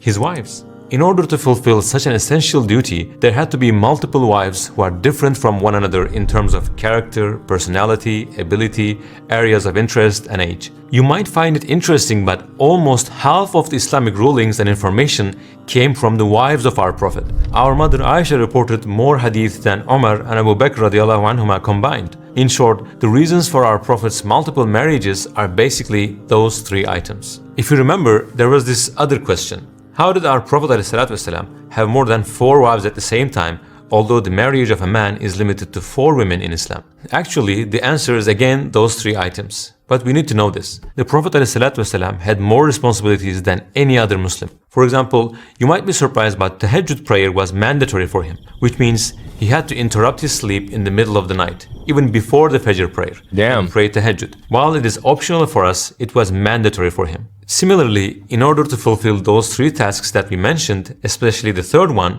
raising female teachers for women, the limitation of having up to 4 wives was not put on him. But at the same time, it was an added difficulty, because he was now given the responsibility of managing more than 4 wives and treating all of them equally. As a result, when we look at what we have talked about so far, we notice something like this. Islamophobes make a claim. If you look at this claim superficially, that is, in the way they want us to see, it can even sometimes seem logical. But when we go into details and look holistically, we realize that it's actually a distortion. This holds true for all the claims of the enemies of Islam. In short, we need to learn religious information from qualified, reliable people and sources, not from people who are against Islam, who have baseless prejudices. Either we will search and find out the truth, or we will let them deceive us. Start comparing their wife, and then they end up going and cheating. Islam says you have to be a man. You take care of the woman. Your wife knows there's another wife that you're going to get married to. There's no games being played around. You're taking care of a family. It's proper. And Allah says, it's not like Allah said you can marry just like this. Allah says in the Quran, you're allowed to marry more than one, but with a condition. You have to treat them equally. If you're not able to treat them equally, Allah said, it's not what? It's not, it's marriage. How can marriage be considered cheating? It's not. Because you're saying to your wife, I am marrying someone else. You're not doing it behind her back. You're not marrying a woman and going behind her back, going marrying. No, your wife knows. You're married to someone else. That's how you're going to be just. Because you're going, whatever you give this one wife, you'll give to the other wife. Right? I will come to that. But first, I'm giving you an understanding that it's not like people think only Islam has this idea. No, in reality, in the West, there's something which is way worse, which is unlimited amount of girlfriends if you want. Or if you look at Christianity, hundreds of wives that the prophets had that God had never no issues with, right? So it's not something specific to Islam, right? Now after that, now when we see now how beautiful Islam is, I'm going to come to you step by step. So that's the first thing, right? The second thing is this. Allah created us men and women, right? And He gave us certain roles in society, and He made our physiology different from one another. Now when you have in human history, you always had more women than men. Do you know why? Now if every man marries a woman, like you say, one man, one woman, what do we do with them? You give me a solution. No, you tell. Okay, that's what the solution is not, right? Yeah. I'll ask you, what is the solution though? You tell me. If you say that's not the solution, then what is the solution? Because in the end, these women also want love. They also want a husband. They also want to stay with someone, right? Some of these women will be widows. Their husband dies. Divorcees. They have children. They need someone to take care of them. What are we going to do? How do we solve this problem? You know, in Ghana is predominantly a Christian country. The Ghanaian president, not too long ago, he said to the people, look, we're Christians, but marry more than one wife. He said, look, we gotta solve this issue. Guys, look, we need a solution. There's you know, imagine, I'll tell you this question. Look, imagine every man married a wife, and you were one of the 7 or 4 million women. Wouldn't you say, being with a husband, being treated equally in a marriage, with a loving husband that will treat me equally, everything is open, everything is there, is that better? Or saying, I'm gonna remain single, not gonna. But yeah, do you know how? You know what's funny about that is that a lot of women, pretty sure I said this earlier in the video, but a lot of women, if the conditions are right anyways, I mean, as long as the guy is attractive enough, they will, bro, bro, I've seen this shit, bro. Like polygamy. I've seen people in polygamous relationships. I knew someone personally who was in a polygamous relationship. Now the thing with polygamous relationships is I don't judge polygamy actually. I actually don't judge polygamous relationships because it's like, well, if everyone is, okay with it, like, two consenting adults that are aware of, okay, yeah, we are sharing the same guy, but this guy is, he's good towards us. He doesn't give us problems. He's very kind. We're both treated. It really depends. It's like, okay, whatever reason that you're okay with being in a polygamous relationship, it's like, okay, well, polygamy is a form of being in a relationship, anyways. So monogamy is just that polygamy is frowned upon.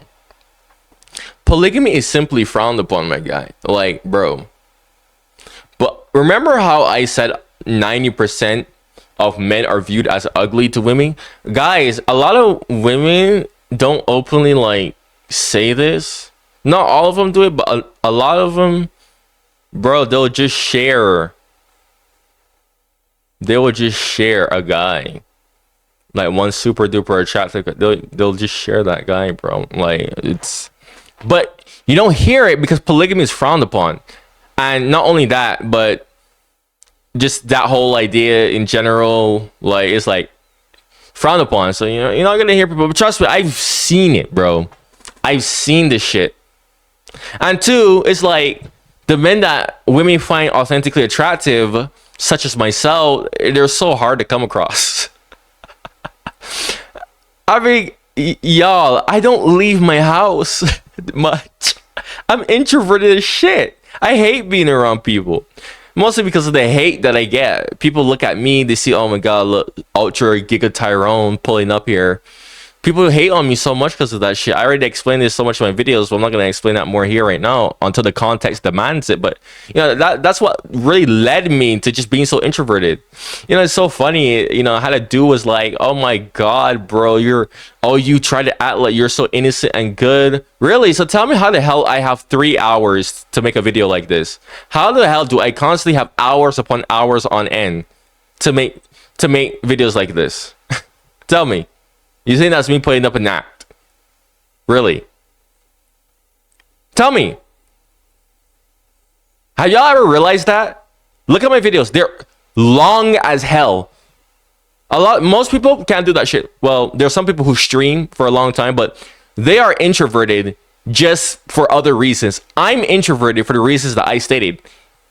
Because the backlash I'm constantly getting when I'm in public from other people, especially men. It's not even women, bro. That's the thing. Women give me problems, but it's so much more manageable compared to men. Men, bro, I am genuinely just afraid to be around men. I'm not even kidding. It's not like, oh, I can't stand a fight for myself. No, bro. Men will go so far to the point where they will straight up unalive you out of pure jealousy.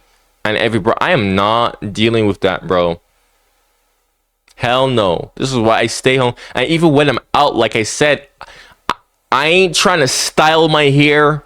None of that shit. I just look good enough because I live in America where everyone is judgmental as hell. I just look good enough where people don't think that I'm some type of bad, like, negative, like, people just ignore me. Like for the most part ish. Okay, like, bro, I'll tell you a story of what I mean. Just a quick story. I was out at the store coming home from work 2 years ago, right? I was behind a dude just in the line just waiting at the cash register. Just, when you're behind someone in a line, bro, literally just by myself, just holding my items, just waiting. Literally, like the way how I'm describing it is like, it's so casual and just so boring, right? There's nothing crazy, right? And I'm behind this dude, just standing there, and bro turns around and looks at me, and he was like, bro, like, can you step back more, bro? Like I'm like, huh? Well, what is he talking about? Then at this point, I'm so used to how people treat me, being a pretty boy, handsome guy, attractive, whatever you want. I like to say pretty boy. And this is why I like to say I'm a pretty boy. I say it as a joke to like, for these type of people who like to hate on me just for the way that I look. Anyways, so me being a pretty boy, it's like, oh, you said I'm a pretty boy, you want to give me all that hate? Like, yeah, I know I'm a pretty boy. But anyways, so me being a pretty boy, I'm like, okay, this is like one of the main things, pretty much the main thing that you will always hear from people if you are genuinely an authentic, attractive dude who takes care of himself. 90% of people are going to think that you're gay. 90% of people will think that you're gay. 90%. People are just going to automatically assume that you're gay. And this is probably the reason why I don't get as much attention from women as I should be getting. Even though I do get attention, but it's not as much as I should be getting. It's because what I've noticed is a lot of women be thinking that I'm gay until they realize that I'm not gay. Then when they realize that, oh wait, I'm not gay, that's when I see they actually start to, you know, gravitate toward me. But anyways, so me being a pretty boy, I'm being used to this shit of everyone thinking you're gay because there's this stupid stereotype that the only type of men that are attractive are gay men. That's such a stupid stereotype anyways. So I just looked at bro, because I'm used to this. You think I'm talking, being narcissistic? I straight up just looked at bro, and I was like, I laughed. I was like, look, bro, I'm not gay. Because I know that's what he was thinking. Like, just immediately. Because you might be hearing me talk. In my videos, you just hear me say something so confidently, right? That you're like, oh, you're probably thinking, oh, who the hell does he think he is? Oh, how does he know? Oh, why should I take his word? So that's literally what I did. I just looked at bro, and I was like, oh, okay. He probably thinks I'm gay. Okay. So I was like, yeah, bro, I don't roll like that. I'm not gay, bro. Okay? I'm not gay. You see, the thing about my libido levels, bro, is I can control my libido levels. And I always tell people, I can control my libido levels, very much so. But, like,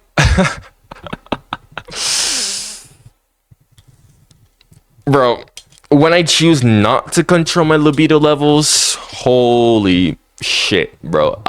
Yeah.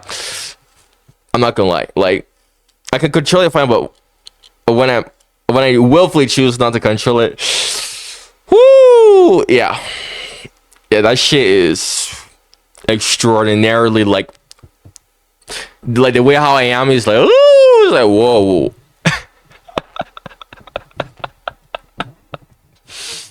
But like I said, it's like only, bro, like I said, it really depends on the context. And it's like only people that should be seeing me like that anyways is my wife.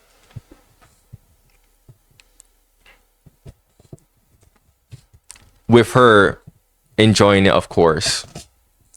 Like, she doesn't tolerate that. It's like I can control my libido level, it's just fine. It's like, bro, I can, like I said, I can just control my emotions in general, my guy.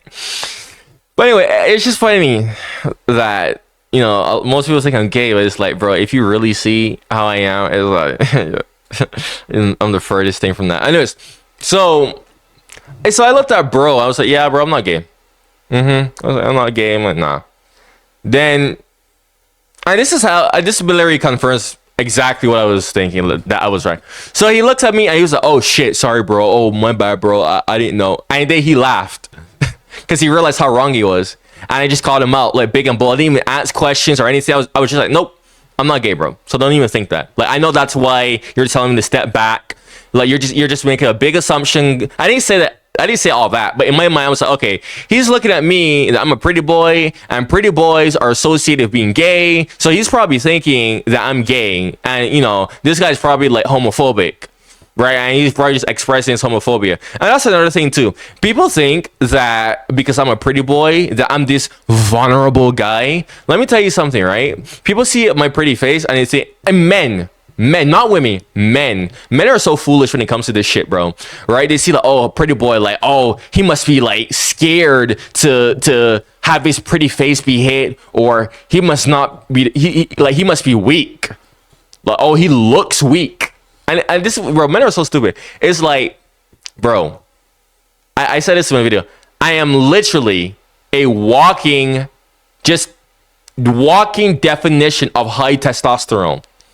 A walking definition of high testosterone. So whenever I see a guy tries me because he thinks, oh, he's so vulnerable, then they see me,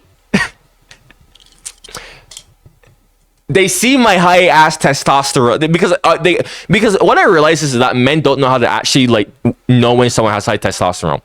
Men think that muscles equals high testosterone. That is not true. Muscles, nope. Testosterone, muscle, zero correlation, and increased testosterone doesn't even increase muscle. Nope, there's studies have already shown that's a myth, number one.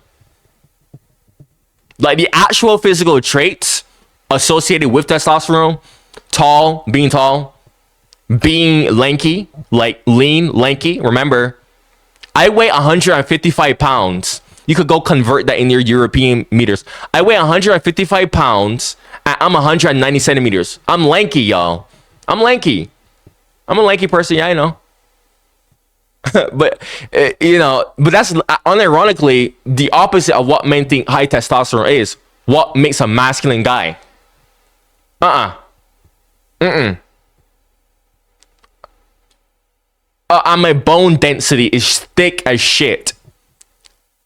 Because of my high testosterone, though. I have thick ass bone density. I mean, you could even see on my face. Just look at my face. I already said this before. Just look at my face. If you watched our previous video, you saw my x-ray. You saw my jaw. You saw all that shit, bro. Right? But men don't know how to look for that shit. Also, your eyes, too, by the way. My eyelids, even though I'm sleepy, I'm tired, whenever I'm in front of these lights, it makes my eyes get exhausted quick. But so you see my eyelids. But my eyelids, they don't drop. Eyelids like that, when you have eyes like that, men like that, that's a sign of high testosterone. Men that don't have like eyelids that traditionally drop, they only drop when they're weak, obviously from being tired, obviously. But on a normal time, they have zero visible eyelids. That's a sign of high testosterone. My eyebrows that make me look angry. People always used to ask me, why do you look angry? Why do you look angry? Why do you look angry? All the time, it's like, bro, that's just how my fucking eyebrows are shaped. My grandfather died, whom I said his face looks like a literal box. Okay, literal square shape, box shape. His eyebrows just like that. That's the sign of high testosterone. It's not look at me, I have muscles. Men, hilariously enough, they think that these features are feminine. That's a myth, by the way. So because men are so foolish, right? A lot of men have tried me in the past. They think that, oh, I'm this vulnerable pushover. Then when they see, obviously because I'm a literal walking definition of high testosterone, they realize, oh, I'm not no bitch, and I will sit my ass there, I will stand my ground. Even when the situation is overwhelming, like I'm a stubborn ass person, I will literally sit my ass, stand, sit, whatever. I will literally, like, bro, you don't understand. Only the people around me know, bro. Like, I could keep a situation going for years if I want to. I'm the type, like my oldest brother described me perfectly. He's like, bro, you are the type of person where you gotta physically kill you, or you're gonna be problematic. Because a lot of people, they're like done and gone. I'm like, nah, I want more. I'm not even trying to like gas myself. I'm saying this is literally how I am in many situations. Because people try me and they think like, oh, I could try him for a little bit and that's that. Then they see like, I'm like, this ain't over yet until it's done on my terms. Then they see like, oh shit, I'm standing up for myself. Oh shit, I'm fighting back. Then this is where their low ass testosterone having ass, they start to get fatigued. They're like, shit, I can't keep going. I can't keep going anymore. Then they vote. And then they realize, oh my God, this is not the type of guy I thought he was. Yeah. Guys, I already said I have two sides of me. The side that you're seeing here and the other side, which is associated with my narcissistic side. That side is more of like a self-defense mechanism because the bullshit that men have put me through, and they still put me through because I'm a pretty boy. You could call me cringe. You could say, oh my god, this guy is so funny. I don't give a shit. That's my reality, bro. Okay, my eyes are not as exhausted here. My eyes are not that exhausted.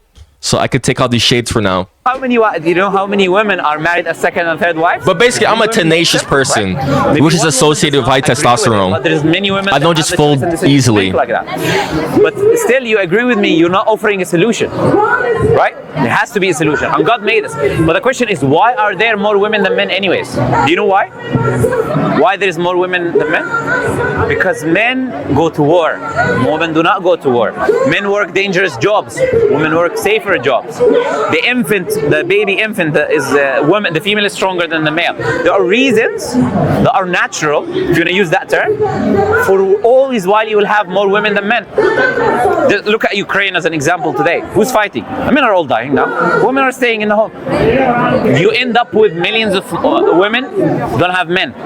Yeah, the demographic crisis is actually insane. A lot of Ukrainian men gone. A lot of single women over there. But my God, I do not like Ukrainian women. Ugh. To solve the issue, we have to. God created us. He knows us. He knows what will work for our situation and what will not work for our situation. Unless you want 50-50, men go to war, women go to war, that is because you know what happens in war is not something pleasant, especially as a woman. What can happen to you if you go to war is something you would never wish on yourself. That's all I'm going to say. I'm not going to go into details what that means, right?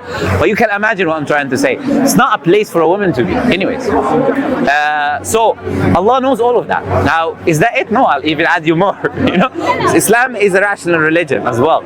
So, in Islam, there is the full choice of a woman. Before you get married to someone, that you can put in the contract, in the marriage contract, saying that I don't want you to marry more than one wife. That's why before you get married.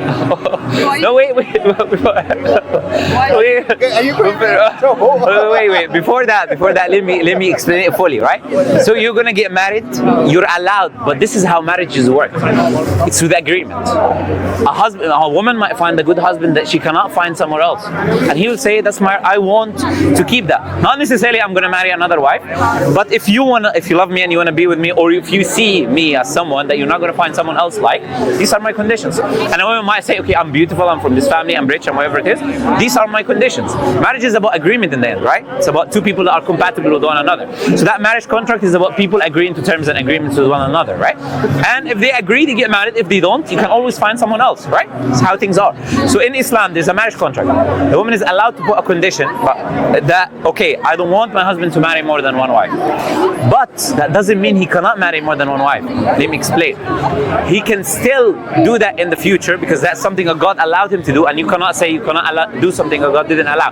But if he does, then you're allowed to break the marriage. Now you get that thing. You're allowed to break the marriage, and you keep your marital gift. When he marries you, there's something called mahr. It's to give you, right? Money, gold, this and that. Right? She's looking at you now. Look, I'm not helping you in this conversation. You know? I'm on the side of women in this conversation. So once you get that marital gift in the marriage, the woman gets from the man.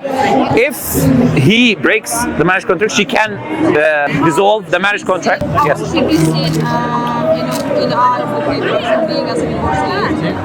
How if she leaves the man separate? There's no issues. No issues. Anything that Allah allows in Islam, you're not allowed to speak about and say I like this or I don't. It's not your business. It's the Creator, right? The one who makes the rule in Islam is the Creator, God. I'm not God. He's not God. When God said to me, you see a woman you're gonna marry, He said to him, you're gonna marry this woman. You're gonna have to provide for her. She doesn't pay a penny. You're gonna have to pay for the housing. You're gonna pay for the clothing. You're gonna have to pay for the food. It's not your choice. If she needs protection, you'll have to protect her. We cannot say, oh God, but you know why she doesn't have to pay half 50-50 as well in there. God said it, we accept it. Nobody comes and complains. I don't see women. I never had a woman came that said, why does God say the man have to pay my bills? I didn't see a woman saying that, right? Why? Because it's good for the woman, right? But we don't complain. As men, we say, okay, Allah said it, we accept it. We'll do it. I'm gonna work. I'm gonna provide. No, a lot of men complain about 50-50. A lot of men complain about 50-50 because a lot of men are like, bro, okay, like, not even 50-50 per se, but like, okay, if I'm gonna work and provide, what does the woman give me? Like, a lot of men really find value in women, to be honest. But of course, there are certain things you do, obligations. Also, you get certain privileges. Vice versa. Some for the women, some for the man. And the nature of the man and woman are different. No man, no sound man, that is the real man, will ever accept that his wife to be married to another man. It doesn't happen. The psychology of the man doesn't. You'll understand that very well. It doesn't work. It's never going to register in the man's mind, but it does register in the woman's mind, and it did. And that's why in the West they have something called what? Side chick. I have the main chick, and they all know. It's not marriage, right? But they know this guy is with 4 girls.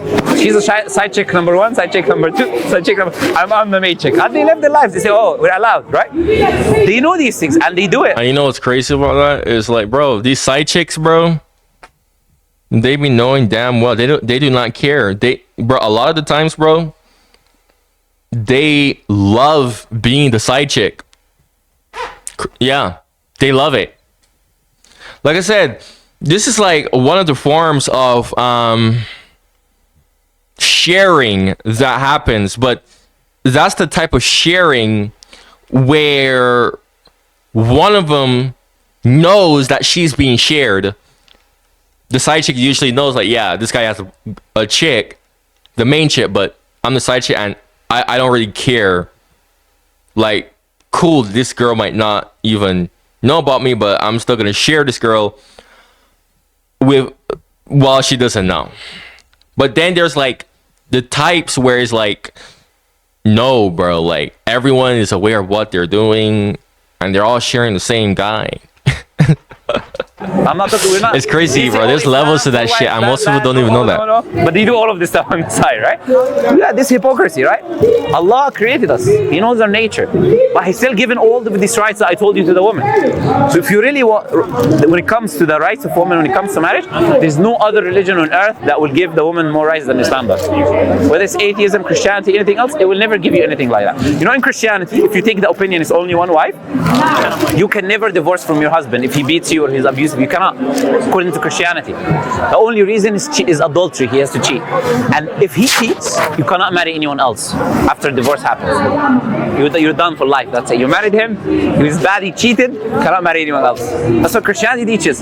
Is that good? No, it's not good. It is?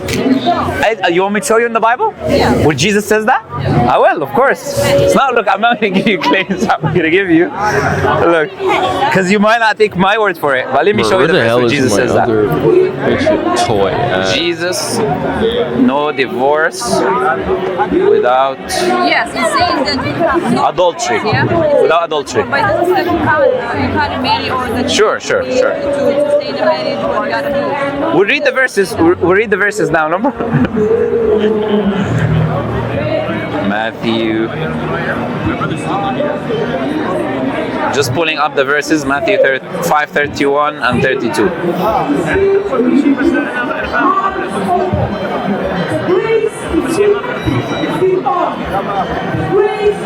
Okay. So first he tells them about adultery, cannot commit adultery, then we go to divorce. It has been said anyone who divorces his wife must give her a certificate of divorce. But I tell you that anyone who divorces his wife except for sexual immorality makes her a victim of adultery. You cannot divorce except for sexual immorality, right? Or anyone marries a divorced woman commits adultery. So if you marry a divorced woman, that's adultery. So if he committed adultery and you are divorced now, if I want to marry you, that's adultery. So how can you marry you? You cannot marry anyone after. Because according to this verse, here, Jesus, by the way, I don't believe Jesus said that yet, but that's what the Bible said, okay? So if anyone wants to talk about rights of marriage and any of that, I was gonna say, I'm not gonna lie to you, bro. That sounds like something that was just conveniently added in. I'm like, that sounds very uncharacteristic of Jesus, to be honest. But I was like, let me hear what he has to say There's first. no other religion on earth that will give you more rights than Islam. We don't have something like this ever. If a wife is being abused or whatever it is, she's allowed to separate. It's called talaq ad-darar. You do divorce out of harm because he's harming you. He's causing you harm. You go to the court and then they separate you from him. So there is nothing else that will give you better rights in Islam when it comes to marriage other than Islam. Nothing else. No ideology in the world. I'll give you. What do you say? Look, this is, by the way, a Romanian. You want me to give you the Romanian? I think better. Yes, I'll give you the Romanian better than the English, right? Do you need a bag or you can hold it? Which one? Yeah, can you give me, Khalid, can you give me a bag, please? Yeah. Do you have any other questions?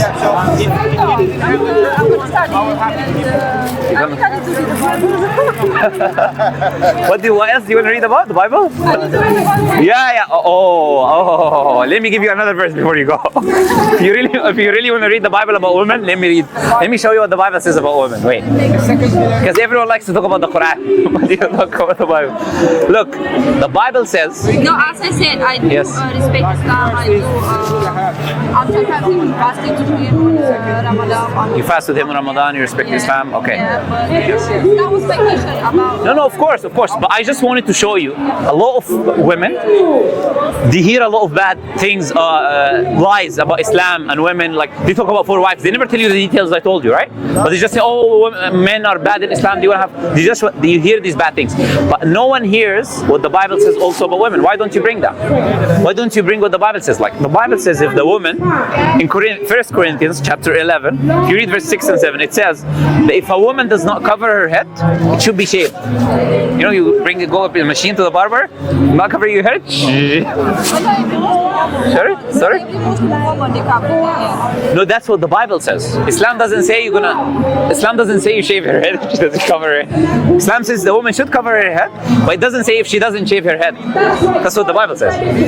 The Bible says the woman needs to obey, of course, and listen to the man. The man is superior because the woman is the one that made the mistake and ate from the tree, not the man. And the woman have pregnancy as a punishment for Eve eating from the tree. And woman should learn. It's a blessing. I'm pregnant, by the way. It's a blessing, I agree. Okay, so it is, but the Bible is saying it's a punishment. Islam says it's a. I show you. You don't believe me? Okay, hold on a second, y'all. All right, I had to switch. I was bored. Wanted to get me another color. You usually see me. Yeah, overbite. Got me slurring words. You usually see me with red, but I'm bored of that shit. Anyways, let's talk about this actually. The pregnancy thing. That's what I was like gonna talk about. No, I'm not gonna talk about my freaking ADHD. Dear God. Got me forgetting where I placed my damn fidget toys. Anyways, interestingly enough, it's only humans that actually have a, like, I saw something where it was like animals, they give birth and it's just like, okay, yeah, this thing is dropping out from me. It's really like only humans where it's like ridiculously painful and complicated. And for animals, it said that due to the way how the human body is designed. That's what I heard. Science says, like, yeah, the human body is really badly designed, and one of the bad features of the human body, like notoriously bad features for the human body, is pregnancy. The way how it's designed to like birth a baby. And it's like, yeah, animals, because the way they're designed, it's just like, okay, the mother is ready and the baby just comes out. No issue, none of that. But the human body, no. Oh my God, the human body makes that way too complicated. And I always thought, oh, maybe that's just because the punishment of Eve eating from the fruit. But then it's like, why are all women being punished for the actions that one woman did? I'll show you. I'll show you. Look, you don't have to believe anything I say. I'll show you what the Bible itself says. Look, pain of pregnancy. I just go. But I always knew about that. Pregnancy. And it's weird because like science even confirms too, like it's only humans, based off the knowledge that I know, it's like only humans that struggle with pregnancy a lot. I'm just like, huh, maybe that confirms what that verse in the Bible. Bible. Some people they recite the wrong one hand, maybe. Now let's see. Pregnancy.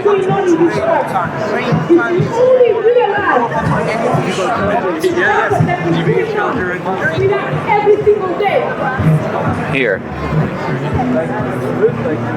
Here, you can find it in Genesis, but you can also find it in other places. So Genesis 3:16. What is the verses? Let me get the verses. Genesis 3. Genesis 3:16. Look what. Read full chapter. Okay. Here. The woman said, the serpent deceived me, and I ate. When she ate from the tree. Eve, when she ate from the tree. Now look what God says, yeah? Don't believe God said that, but that's what the Bible says.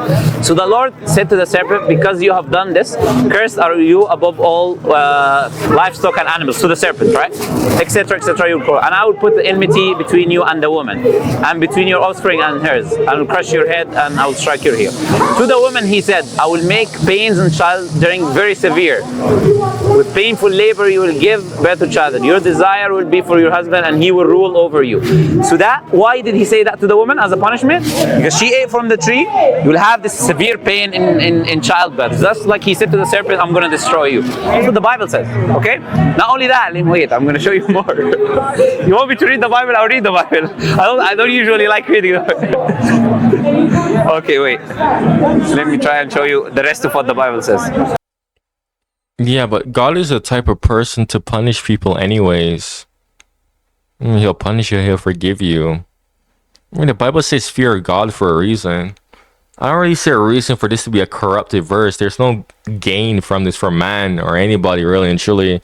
It's like, that honestly does kind of seem within the nature of God, to be honest. Like, yeah, he's punishing you.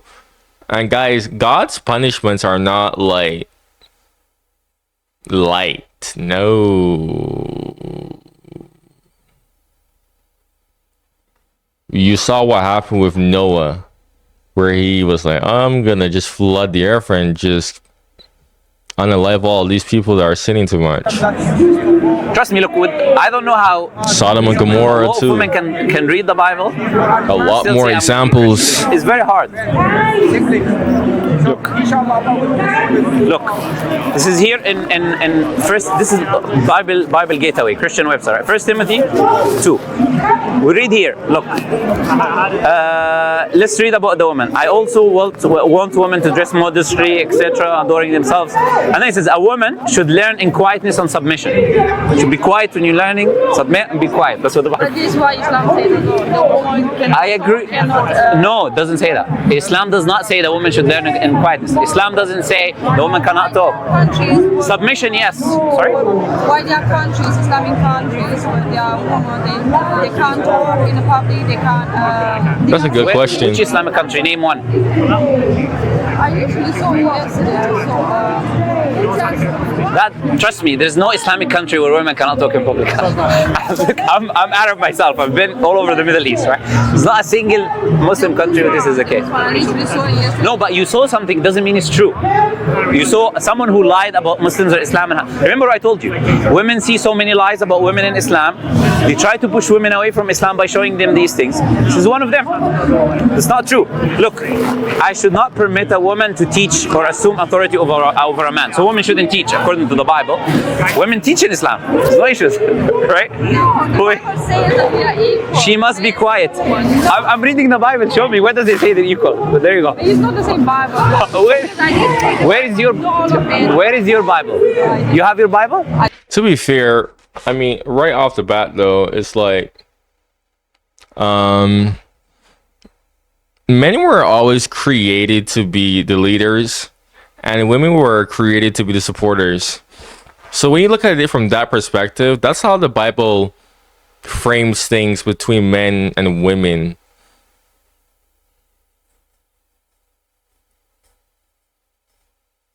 So it really makes sense when you put that into perspective. And it's true anyways. Like, men are superior to women in pretty much everything. I mean, you hear me early in the video where I said, it's actually a privilege to be a guy, bro. You could kind of do anything you want. That's not a coincidence. Men are just the leaders. That's how God created it to be. So it's like certain things that's a man's role is like, yeah, that's a man's role, not a woman's role. That's not how God created it to be. So with that context, this doesn't really seem like as insane. I mean, that was the whole thought process of gender roles within society. Is like, this is how God created things, though. At least in the West, the whole idea was, but this is how God created things to be. This is why these gender roles exist. The man is supposed to be here and the woman is supposed to be there. Now, like I said, I'm not saying, my God, I hate that I have to like over explain myself. I swear, if I didn't have to over explain myself, these videos would not be this long. This is not me saying that I support restricting women completely, dear God. No, in fact, I don't really agree with that logic, because I said this earlier, there are some women that are just not like that, and they should have the ability to be in whatever space they want to be in, correct? But I'm just saying, back then though, when times were a lot different and society wasn't like modern and contemporary like we are in, and there's a lot more like the way how things were, it kind of makes sense why that, like, those type of things were around in place. I mean, look at a tribe situation, bro. You think people have time to focus about being progressive? Bro, you're in a tribe in a small village. Bro, we need people to do their roles. Somebody has to go hunt. The other has to go take care of the kids, babies. It's like, so, you know, with all that context in mind, because if we look at this from a modern lens, it's very easy to look at that from a modern lens and be like, oh my God, that is absolutely terrible. But then when you look at it from the lens back then, it was like, well, society was so much more different back then, the way how stuff operated. So I'm just saying, it makes sense. Okay, when you go home, I'll give you the notes. Trust me, you will go home, you will read, and you will see every verse I told you is the same. Go ahead. Let me give you the references. You want me to write down the references for you? So you see, you know, just know, look, it's hard to accept, but it's what the Bible says. And by the way, I didn't finish reading. You want me to finish? It will be even worse if I finish, you know? So, what the Bible says, look, I don't think any Christians or can come and say, oh, Islam is bad to women, because it's not. Islam gives women her rights. Islam gives women rights way more before any Western country or anyone gave women rights. They honored women. In pre-Islamic times, women, they were property. You can buy them and sell them. There were whorehouses with signs. Women would walk naked in the street, and if you take the woman, if you like her, you take her. They were not allowed inheritance. They were not taking any inheritance. Women in pre-Islamic times in Arabia, they were not. And they feel shame if they had a woman. Why? Because they fight wars and they want men. They don't want women. So they feel ashamed if they get a glad tidings of a woman. When Islam came, they used to bury their daughters alive before Islam, because they didn't want daughters. A daughter come, they used to bury them. And when Islam came, it changed all of that. It gave rights to the woman. She gets inheritance. The Prophet said, "An-nisa'u shaqa'iqur rijal." Women are equal to men when it comes to accountability and responsibility in front of God. What you said, the Bible says, which doesn't say, the Prophet said. Okay? So if you're really looking for these things that honors the woman or gives her right, you'll find it in Islam. But you will not find it in Christianity. You will study, okay, good. Do it. Read. Just all you have to do is read. First verse revealed in the Quran is read. The more you read, the more you see what it's telling you is true, you know? Just make sure, just Google verses about women in the Bible. It's not that difficult to find, you know? You don't have to just go straight into the Bible. That's I've read the Bible, personally. I've read, that's how I'm telling you these things, because I've read the Bible. And that's why I always ask, sorry? I give you the reference, the number. Yes, I give you the number, because you don't believe me. If I tell you, when I told you the verses, I told you 1 Corinthians chapter 11, verse 6 says that you didn't believe me. The other one, I open it for you to read. And I said, this is a Christian website, because you're not believing me. I told you, it says that. He said, no, it doesn't say. So I open it for you. I'm not Googling because I don't know the verse. I'm Googling because you're not believing me. I told you about Matthew, Jesus, right? About divorce. You said, I don't believe you. So I open the verse and I show you. That's the only reason. Not because I don't know the verse. I've read it and I know it very well. But most Christians do not read the Bible. If Christians read the Bible, they will not be Christians. Go somewhere else. Just give me a read, you see. Just give me a read. If you have any other questions? I know that's too much already today. It's a pleasure talking to you guys. Yes, give me a read, inshallah. Yalla, assalamu alaikum. Barakallah fik. See you. Bye bye. See you. Bye. Christians attack the Prophet Muhammad for having many wives and even accuse him of adultery. This is a quite problematic position to hold. The Bible endorses polygamy and concubinage. For instance, we read in the book of Exodus, if he takes another wife, he must not deprive the first one of her food, clothing, and marital rights. In Deuteronomy, the same thing is echoed. If a man has two wives and he loves one but not the other, and both bear him sons, he must not give the rights of the firstborn to the son of the wife he loves, in preference his actual firstborn, the son of the wife he does not love. Very clear, the God of the Bible permits polygamy. The prophet David, for instance, had many wives and concubines. We read in 2 Samuel, after he left Hebron, David took more concubines and wives in Jerusalem, and more sons and daughters were born to him. I talked about this earlier in the video where I said, okay, I did like back, because I knew in some cases polygamy was, well, if you want to say that this wasn't coincidentally purposely added in, that's your opinion. But let's just say it was added in, was not added in, sorry. But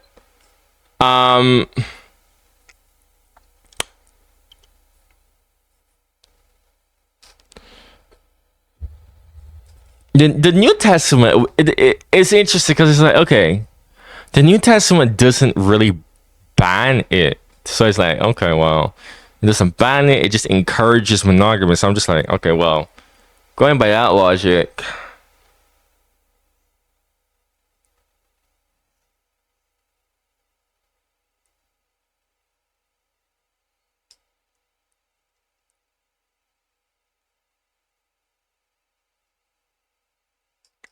I mean, it's just up in the air. Christians, whether or not the Bible really does ban it or not. But I mean, probably, to be honest, with that logic, probably not. Of prophets won't honestly, like, I would just have to say the Bible does not ban polygamy. Shit, wives. I wouldn't mind polygamy. I wouldn't mind polygamy. I think a lot of women wouldn't mind having polygamy with me, right?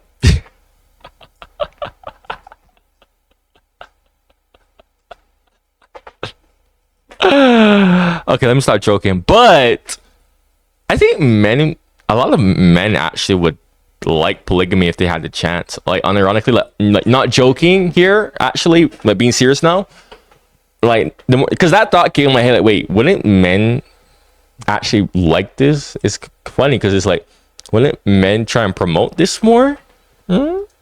Concubine.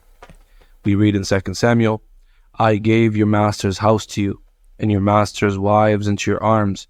I gave you all Israel and Judah, and if all of this had been too little, I would have given you even more.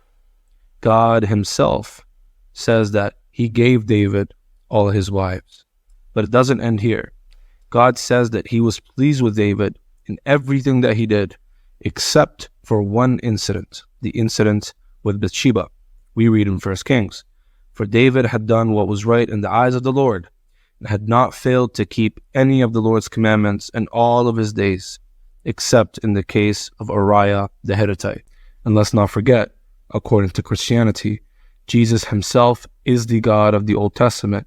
Therefore, Jesus is pleased with concubinage and polygamy. Okay. You said where in the New Testament does Old it say or New Testament? I'm just saying though, this looks like something. I mean, in the New Testament, you already hear it. So it's like, honestly,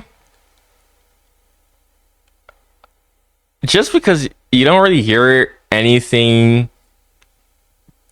about it much in the New Testament, I'll just say they have a point. I'll just say they have a point. Discontinue polygamy. If the New Testament really said like, no, absolutely not, I would be more inclined to say something. When they had multiple wives, it was because someone died and their brother No, it's not. was. No, it's not. right. David had 18 wives for fun because he could, and God gave it to him, like we went over last time. So, He had 18 wives for fun, and God gave it to him. I mean, okay, they're wives. They're wives. Well, it's not just like random people. Interesting. and yeah. Anyways, where's the verse that discontinues polygamy? In the New Deuteronomy 17:17. Deuteronomy 17 tells kings not to have many wives. Okay, let's read. Yeah. That proves my point. So only kings can't have many wives, but the rest of the people can have many wives.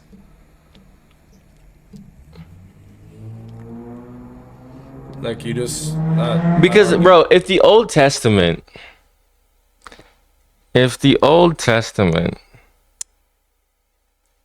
New Testament really did straight up ban polygamy, I would have just said like, okay, the New Testament's in the covenant, so we gotta follow that. But because it doesn't, I'm just like, it doesn't officially have a ban. It's just that monogamy is just Right now in encouraged. Deuteronomy. Honestly speaking, Deuteronomy 17 is about kings not being allowed to take on many wives. Okay. And you're asking where does it say? Where in the That New you can't Testament, have- New, Old, Middle Testament, Future Testament, any testament that tells you you can no longer have many wives? Yo, can you hear me? Yo, Nardine, can you hear me? Yeah, I can hear you. Alright, yeah, what was your question? Is having, because there was a lot of laws in the Old Testament. Yes, in the Is Old polygamy Testament. one of the laws? Yes, Exodus chapter 20. Where if someone dies, 20 was it? 20. Anyways, yeah. So yes, it's allowed to have many wives in the Torah. okay, so when Jesus came, 21:10. he fulfilled Exodus all the 21:10. laws. Yeah. When Jesus came, he fulfilled all the laws. Well, he didn't fulfill all the laws. Therefore, we don't need. Yes, he did. He clearly didn't By fulfill his all the laws. sacrifice, the laws were fulfilled. Therefore, we don't have to follow them anymore. Yeah. That's not a teaching in the New Testament. There's no. Oh, it's not a teaching, I'm telling you. No, there's not a single teaching in the New Testament that tells you, okay, Jesus came, now there's no more law. What Jesus says, he fulfills the law, meaning he does it, he obeys it. That's what fulfilling something is. When I fulfill Islamic law, it means I am under and I obey Islamic law. So Jesus did not come to get rid of the law, but to fulfill it, to establish the law, Yes. to do it. So there's nowhere in the nowhere in the Gospels where Jesus, did I say New Testament? Sorry. Nowhere in the Gospels where Jesus teaches that there is no more law. Jesus doesn't teach this anywhere. You won't find it. It's not there. This is a Pauline innovation that you won't find anywhere in the In the teachings of Bible, Christ. it says to be husband of one wife. It doesn't say And that. in Genesis, it does it not. says It does not that say. they are It does both to not. be It made does one not. flesh. It does not say that. I'm It literally doesn't. giving- It I'm doesn't. literally giving you- Just listen. It doesn't say be husband of one wife. It says the man leaves his parents' house, he gets married, he cleaves onto his wife, and the both of them become one flesh. It doesn't mean that he can't do it with many wives. Otherwise, that would be a contradiction. Because the same Torah, the same Old Testament says you could have many wives. Do you realize that you're saying the Old Testament? Either just listen. So either you're positing a contradiction, or to cling on to your wife and become one flesh, you could do that with all of your wives. Every single wife of yours, you become one flesh with her. They're not mutually exclusive.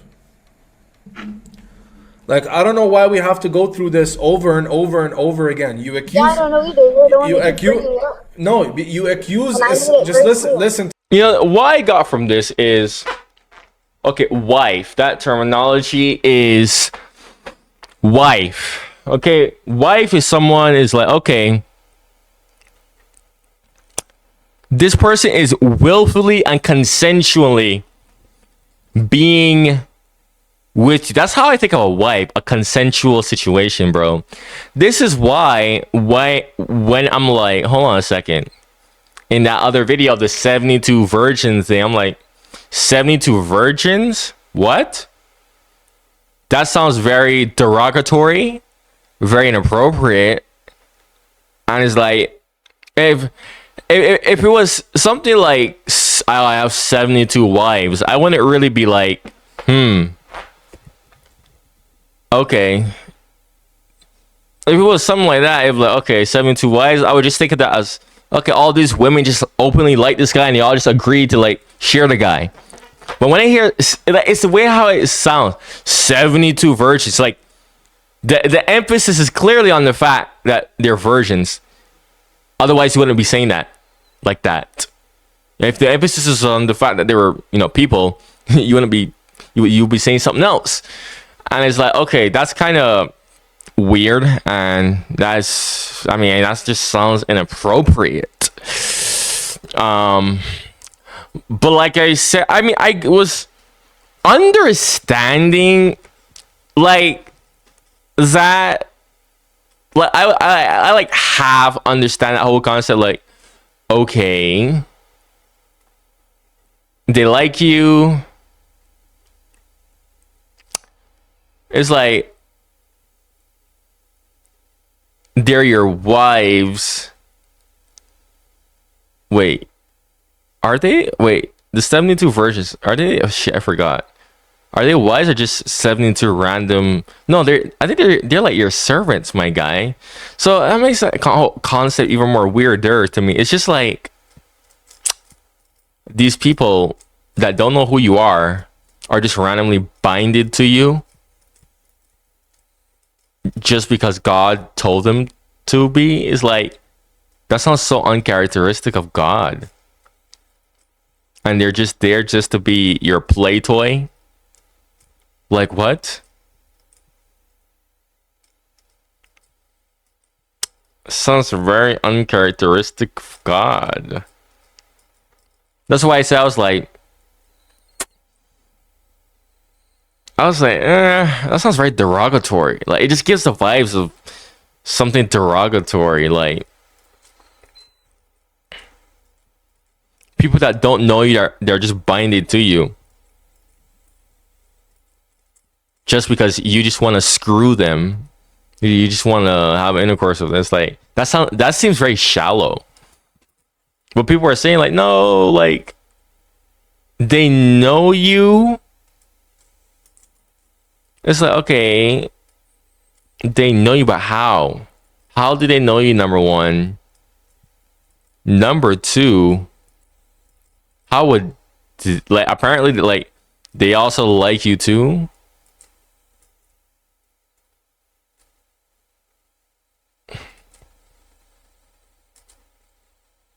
Why would physical attraction even matter?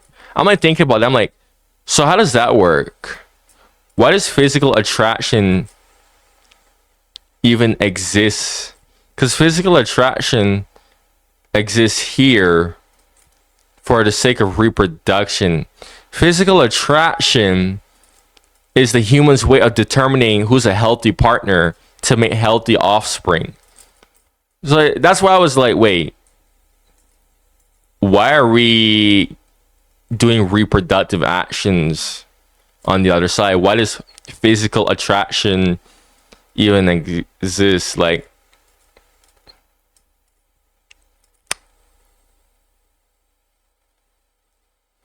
bro, that whole thing, I really need to sit down and like think about that shit. It's like there's so much just questions to just ask regarding that.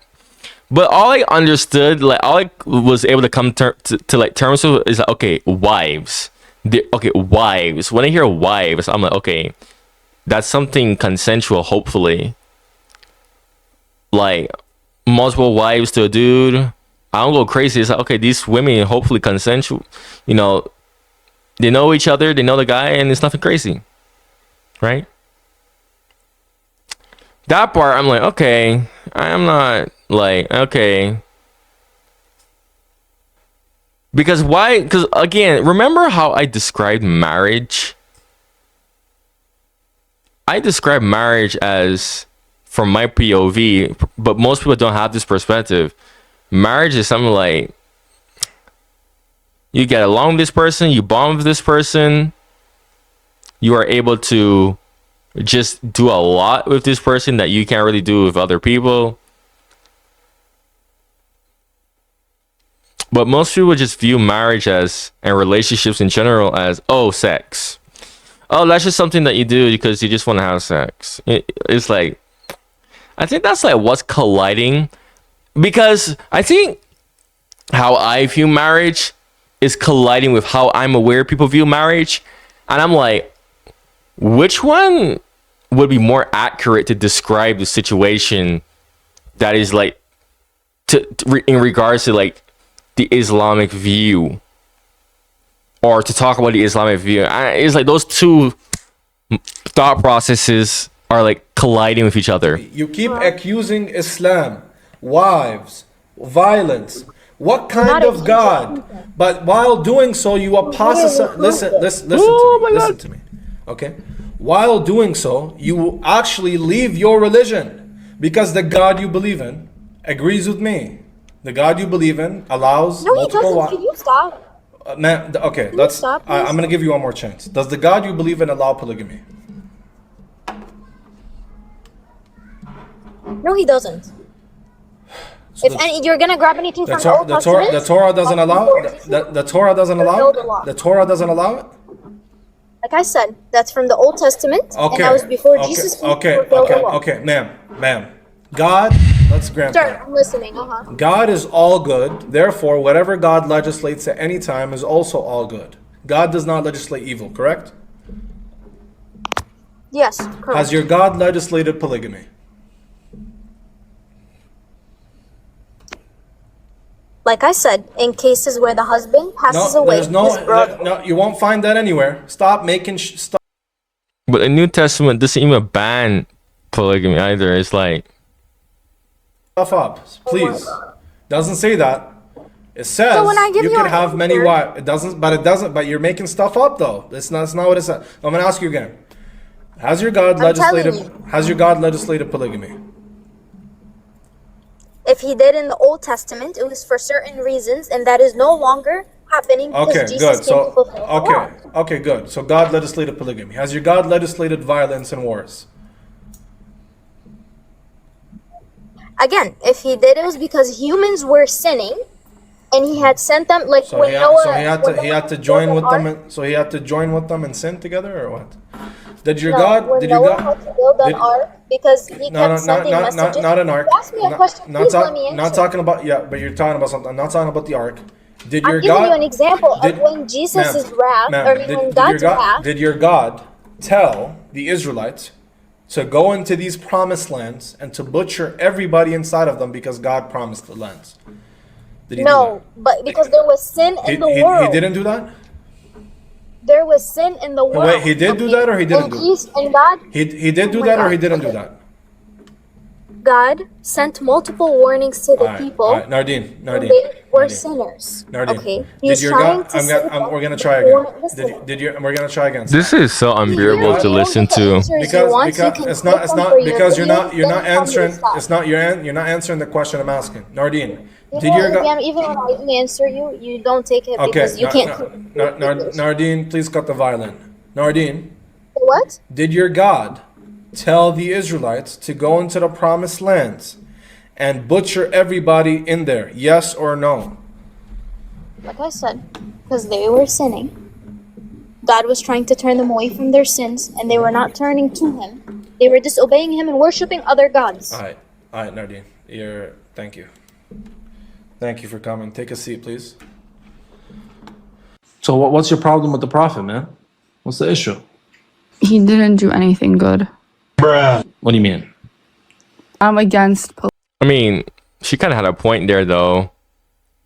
Like, they were sinning, and God was just like, well, I mean, we all know what God does to sinners.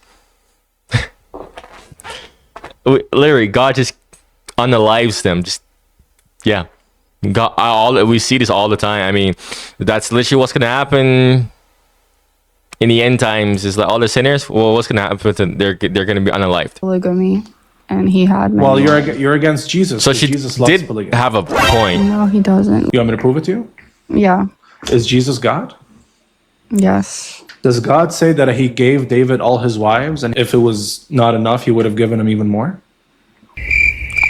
I don't know. I didn't read David It's in books. Samuel. Books about David. Let's read it. This is God speaking through the prophet Nathan. I gave your master's house to you, and your master's wives into your arms. And if all of this had been too little, I would have given you even more. So did God, Jesus, give David as many wives? This is like your interpretation. It's not my interpretation. Any church father, any I church didn't add you an go to, interpretation. nobody will tell you this. Church fathers say women are evil, women have no souls, and it's better to have a slave than to have a wife. That's what Jerome says. You want to read it? Muhammad literally said that most of hell is women.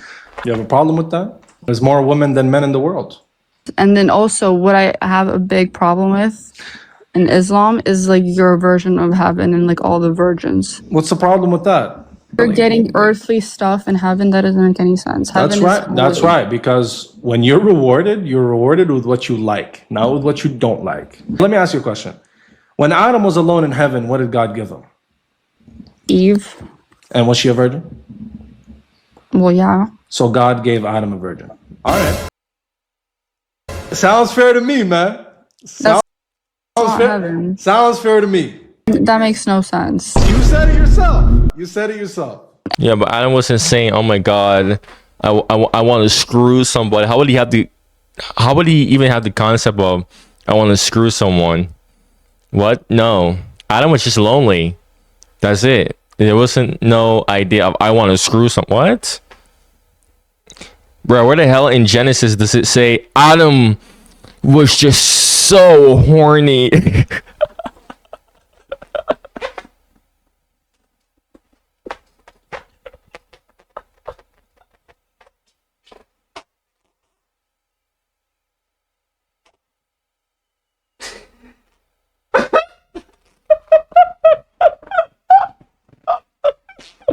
Bro, but like seriously though, where does this? It doesn't say shit like that, bro.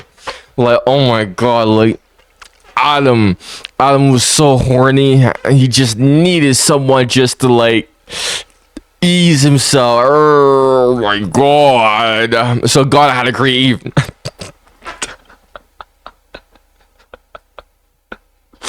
Oh my God! It's like, bro. No, it's because he was lonely and he just wanted companionship. Honestly, that's like me. Honestly, it's like I have a high sex drive. I don't give a shit about that. I'm looking for love, not fucking sex, man. That's why I understand that whole fucking logic with Adam and Eve. Like, he was just lonely, bro. Like, goddamn. Like, me, like, even though I'm alone, and I like to be alone. I mean, there are just times where I'm like, man, I really wish like I actually had someone with me right now. I'll say that. I'm not afraid to admit that. It's part of being human. We're not made to be alone, bro. But it's like, I'm used to being alone by choice, by the way. That it doesn't bother me. But, you know, sometimes you just think like, oh, well, it would be nice if it weren't the case, But it's not a big deal, right? If it's not a case. And he gave him 1. I know. Not 72. And he gave David 13. No. Okay. We just read it. So the Quran says that was funny. Yo, that ending was funny. That ending was funny. That ending was hella funny.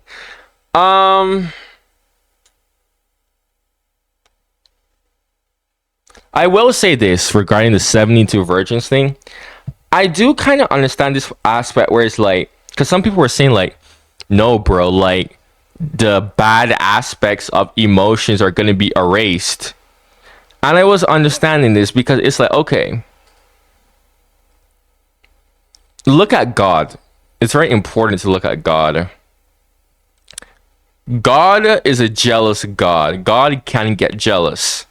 But jealousy is associated with being like jealousy. I mean, you even hear me talking about it in the video, right? Jealousy often associated with, oh no, negativity. Oh no, badness. Oh no, right? But is God getting jealous is not negative. He gets jealous not because he envies you or he wants what you have or something like, no, nothing negative. Is jealous in it like, I don't know how to explain it because I remember he got jealous at what was it? Who did he get jealous of that was worshiping other gods? I forgot who he got jealous of that was worshiping other gods, and he was like, bro, what the hell? Why are you not worshiping me? And he got jealous from that. It's not the same jealousy, like same negativity, jealousy. I don't know how to explain that, but it's basically like that type of logic. Like that's why I was kind of getting it, where it's like, okay, like it's not like lustful desires in a degenerate way that you're thinking, no. But it was like there's still more nuances where I'm just like, God binding people, where God emphasizes how he lets humans have free will. So binding someone to someone just for the sake of that, just for the sake of pleasure, is like, what? Why would attraction even exist in heaven? That attraction will become obsolete because there won't be a need to reproduce anymore. What else am I missing?